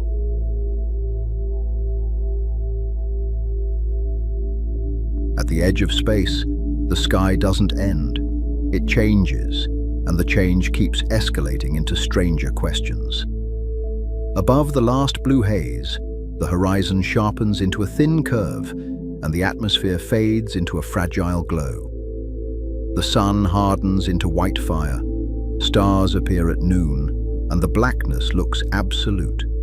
Yet it is crowded with physics. What feels like emptiness is a stack of transitions, each one revealing a deeper rule set. We have chased edges that were never walls. The Kármán line was a convention, drafted for engineering and flight records rather than nature's own boundary. The heliopause was porous because the solar wind mingles with interstellar plasma in a turbulent, shifting sheath. The galaxy's rim depended on what we measured, whether starlight, gas, or the faint halo of dark matter. The observable universe was a horizon made of time, because light has only had so long to travel. Now the documentary pivots from distance to origin, because the deepest edge is the beginning itself. When we ask what lies beyond the edge of space, beyond stars, galaxies, and even the observable universe, we are really asking what before could mean. The question sounds simple, but it reaches into the definitions of time, causality, and what counts as an event. Start by reframing the Big Bang, because the common picture is wrong. It was not an explosion into empty space, with matter rushing outward from a central point. It was an early, hot, dense state, where space itself expanded and cooled as the universe aged. That distinction matters, because it changes what outside even means. Everywhere was once close, because everywhere was once small. There was no center to fly away from, and no outer shell to reach, because the expansion happened within the geometry. Expansion is the stretching of distances in the metric, not debris moving through a pre-existing void. Even the simplest analogy, dots on a balloon, helps. As long as we remember, the balloon's surface has no preferred center. In the earliest moments, temperature and energy were so extreme that familiar matter could not exist as atoms or even nuclei. The universe was a plasma of particles and radiation, with interactions happening constantly, and with pressure shaping how density could clump. As it expanded, it cooled, and the rules of chemistry and structure gradually became possible. The equations that describe that early state work extremely well, until they don't. Run general relativity backward, and density and curvature rise without bound, as if the math is pointing to a breakdown. The singularity appears, not as a place, but as a warning. It is the theory telling us where it stops being trustworthy. A singularity is a signpost of incomplete physics, where our model stops making reliable predictions. It tells us that classical spacetime is being pushed past its domain, like using a map beyond its printed edge. It demands quantum gravity because quantum rules cannot be ignored at that scale. When lengths approach the Planck regime, the very idea of a smooth continuum may fail. So what could replace the singularity? One option is a bounce, where contraction precedes expansion, and the universe avoids an infinite density. Bouncing cosmologies aim to trade a hard beginning for a transition, with a minimum size rather than a zero. The challenge is to make that transition stable and to keep it consistent with what we observe later. Loop quantum cosmology is a specific bounce idea built from quantized geometry. In some versions, space-time has discrete structure that creates an effective repulsion at extreme density, a quantum pressure against collapse. The collapse halts, then reverses, and the universe re-expands with a new arrow of time. The details depend on how quantum states of geometry evolve, and on how matter couples to that geometry. Cyclic models extend that logic into repetition, with many expansions and contractions. They aim to explain why the universe looks smooth and nearly flat without a unique initial moment, because smoothing can happen across cycles. They also face hard questions about entropy and memory, since disorder tends to accumulate and history tends to leave traces. If cycles repeat, what resets the clock, and what survives from one era to the next? Ekpyrotic scenarios offer a different route, using a slow contracting phase to smooth and flatten the universe. In brain-inspired versions, a collision or interaction triggers a hot start, translating higher dimensional motion into heat and particles. The goal is controlled initial conditions without inflation's open-endedness and without relying on an extremely special starting state. These models must still explain the observed spectrum of perturbations with the right correlations. None of these ideas is a free rewrite of history. Each is a proposal to solve specific problems, like singularity avoidance, horizon puzzles, and the origin of initial conditions. Each must still reproduce the successes of the hot Big Bang, including light element abundances and the precise blackbody shape of the cosmic microwave background. In cosmology, elegance is not enough. Survival requires contact with data. Now widen the scale again without changing the question, because structure is the fossil record of the beginning. Galaxies did not appear from nothing, and they did not assemble randomly in a featureless sea. They grew from tiny early variations that gravity amplified over billions of years, while expansion tried to pull everything apart. The cosmic web is a compromise between attraction and stretching. Those variations begin as quantum fluctuations, unavoidable jitter in fields and energy. In the early universe, expansion stretches them to cosmic scales, freezing them into patterns when wavelengths outgrow causal contact. What starts microscopic becomes a pattern written across the sky, a faint imprint that later becomes clusters, filaments, and voids. The remarkable idea is that quantum uncertainty can become classical structure. We have already met that pattern in the CMB. Its anisotropies are small, but they are not random noise, and they are not merely instrument artifacts. They encode acoustic oscillations, matter content, and the initial spectrum that seeded the cosmic web. The peaks and troughs are a record of sound waves in the primordial plasma, captured when the universe cooled enough for electrons and protons to form neutral hydrogen. This connects the beginning to what we can still measure today. The CMB is not only the last scattering surface, a shell of light from when photons began to travel freely. It is a statistical fingerprint of whatever mechanism set the initial perturbations, including their amplitude, tilt, and possible non-Gaussian features. When we map those tiny temperature differences, we are reading early universe conditions in code. If we want to see earlier than the CMB, we need new messengers and new tracers. Primordial gravitational waves would be one, because they travel almost unimpeded from the earliest moments, carrying information about energy scales and dynamics. Their imprint could appear as B-mode polarization patterns. a subtle curl in the CMB's polarization field. Detecting that curl would be like hearing a faint bass note beneath the cosmic hiss. B modes are difficult because dust and foregrounds can mimic the signal, and even our own galaxy adds polarized emission. Yet the prize is direct information about ultra-early physics, including inflationary energy scales or alternatives that predict different tensor signatures. A clean detection would not end the debate, but it would narrow the menu of viable beginnings. Another path is 21-centimeter cosmology, using hydrogen's hyperfine line to map the cosmic dawn.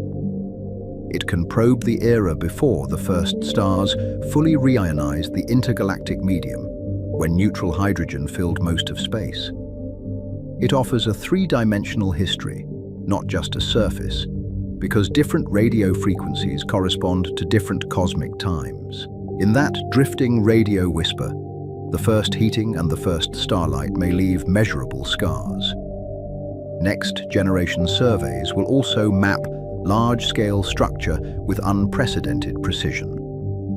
Weak lensing, galaxy clustering, and baryon acoustic oscillations will tighten constraints on initial conditions and growth, and they will cross-check each other's systematics. They will test whether our simplest assumptions survive, including the nature of dark matter and the behavior of gravity on the largest scales. The more precisely we measure structure, the more sharply we infer the past. Even negative results matter because they carve away possibilities. They can rule out loud versions of models, constrain reheating histories, and limit exotic early components that would alter expansion or perturbations. The edge moves when uncertainty shrinks, and sometimes the most important discovery is what the universe refuses to do. In cosmology, silence can be as informative as a signal, but there may be a deeper limit that no instrument can cross. If time itself emerges from a quantum regime, before might be undefined, not merely unknown, because the parameter we call time is part of the classical description. The beginning could be a boundary condition, not an event inside time, and if that is true, our language may be reaching its own horizon. In that case, asking what happened before the Big Bang is like asking what is north of the North Pole. The question assumes a coordinate that stops applying, so it cannot be answered in the usual way. The edge is not a missing chapter. It is the end of the book's language, where grammar fails before imagination does. Now return to the edge of space imagery, because the series began with a sky turning black above Earth. That quiet black was never empty. It was a doorway to layers of regime change, from air to plasma to gravity to horizons. Each layer looked like an ending until measurement showed it was a threshold. The final edge is the same kind of boundary, only more abstract. It is not a wall in space you can reach with engines, and it is not a coordinate you can point to on a star map. It is the boundary of causality, observation, and theory, drawn by what can leave an imprint. The universe may extend beyond what we can see, but beyond what can affect us, it becomes physically unreachable. So the central question resolves in a new form. Beyond the edge of space is not simply more space, and it is not a single border to reality. It is a set of horizons that depend on time, expansion, and the laws we can test. What we call beyond is often just not yet constrained. Each generation pushes that horizon outward, not by traveling farther, but by measuring better. We replace imagined walls with sharper models, then discover where those models fail, and we build again from the fracture lines. The edge keeps moving because knowledge keeps moving, and because nature keeps offering clues in faint, measurable traces. The question is whether the traces eventually run out. The universe may be finite or infinite. It may be singular or cyclic. It may be solitary or one bubble among many. But our best tool for crossing any edge is evidence, and evidence is what turns mystery into map. The deeper the mystery, the more precious the measurement. At the edge of space, the sky doesn't end, it changes. And beyond the last light we can see, the universe gets stranger in a final way. The frontier becomes what we can ever know. We began with a simple ascent and watched familiar cues fall away as the air thinned, the sky darkened, and space revealed itself as a gradient. From the Kármán line to the magnetosphere, from the heliopause to the Milky Way's sprawling halo, every edge we crossed turned out to be a change of regime, drawn by density, pressure, fields, or motion, and sharpened only by what we chose to measure. And when we finally widened our view to the cosmic web, the CMB, and the geometry of space-time itself, the most consequential boundary stopped being a place and became a limit on information carried through time. Across these scales, the pattern held, and it grew more unsettling the farther out we went. The universe does not present us with a final fence, it presents us with horizons. The heliosphere filters particles, but it does not end the interstellar medium. The Milky Way's rim depends on whether you trace starlight, gas, or the dark matter that outweighs them both. Even the observable universe is not the edge of existence, but the edge of what light has had time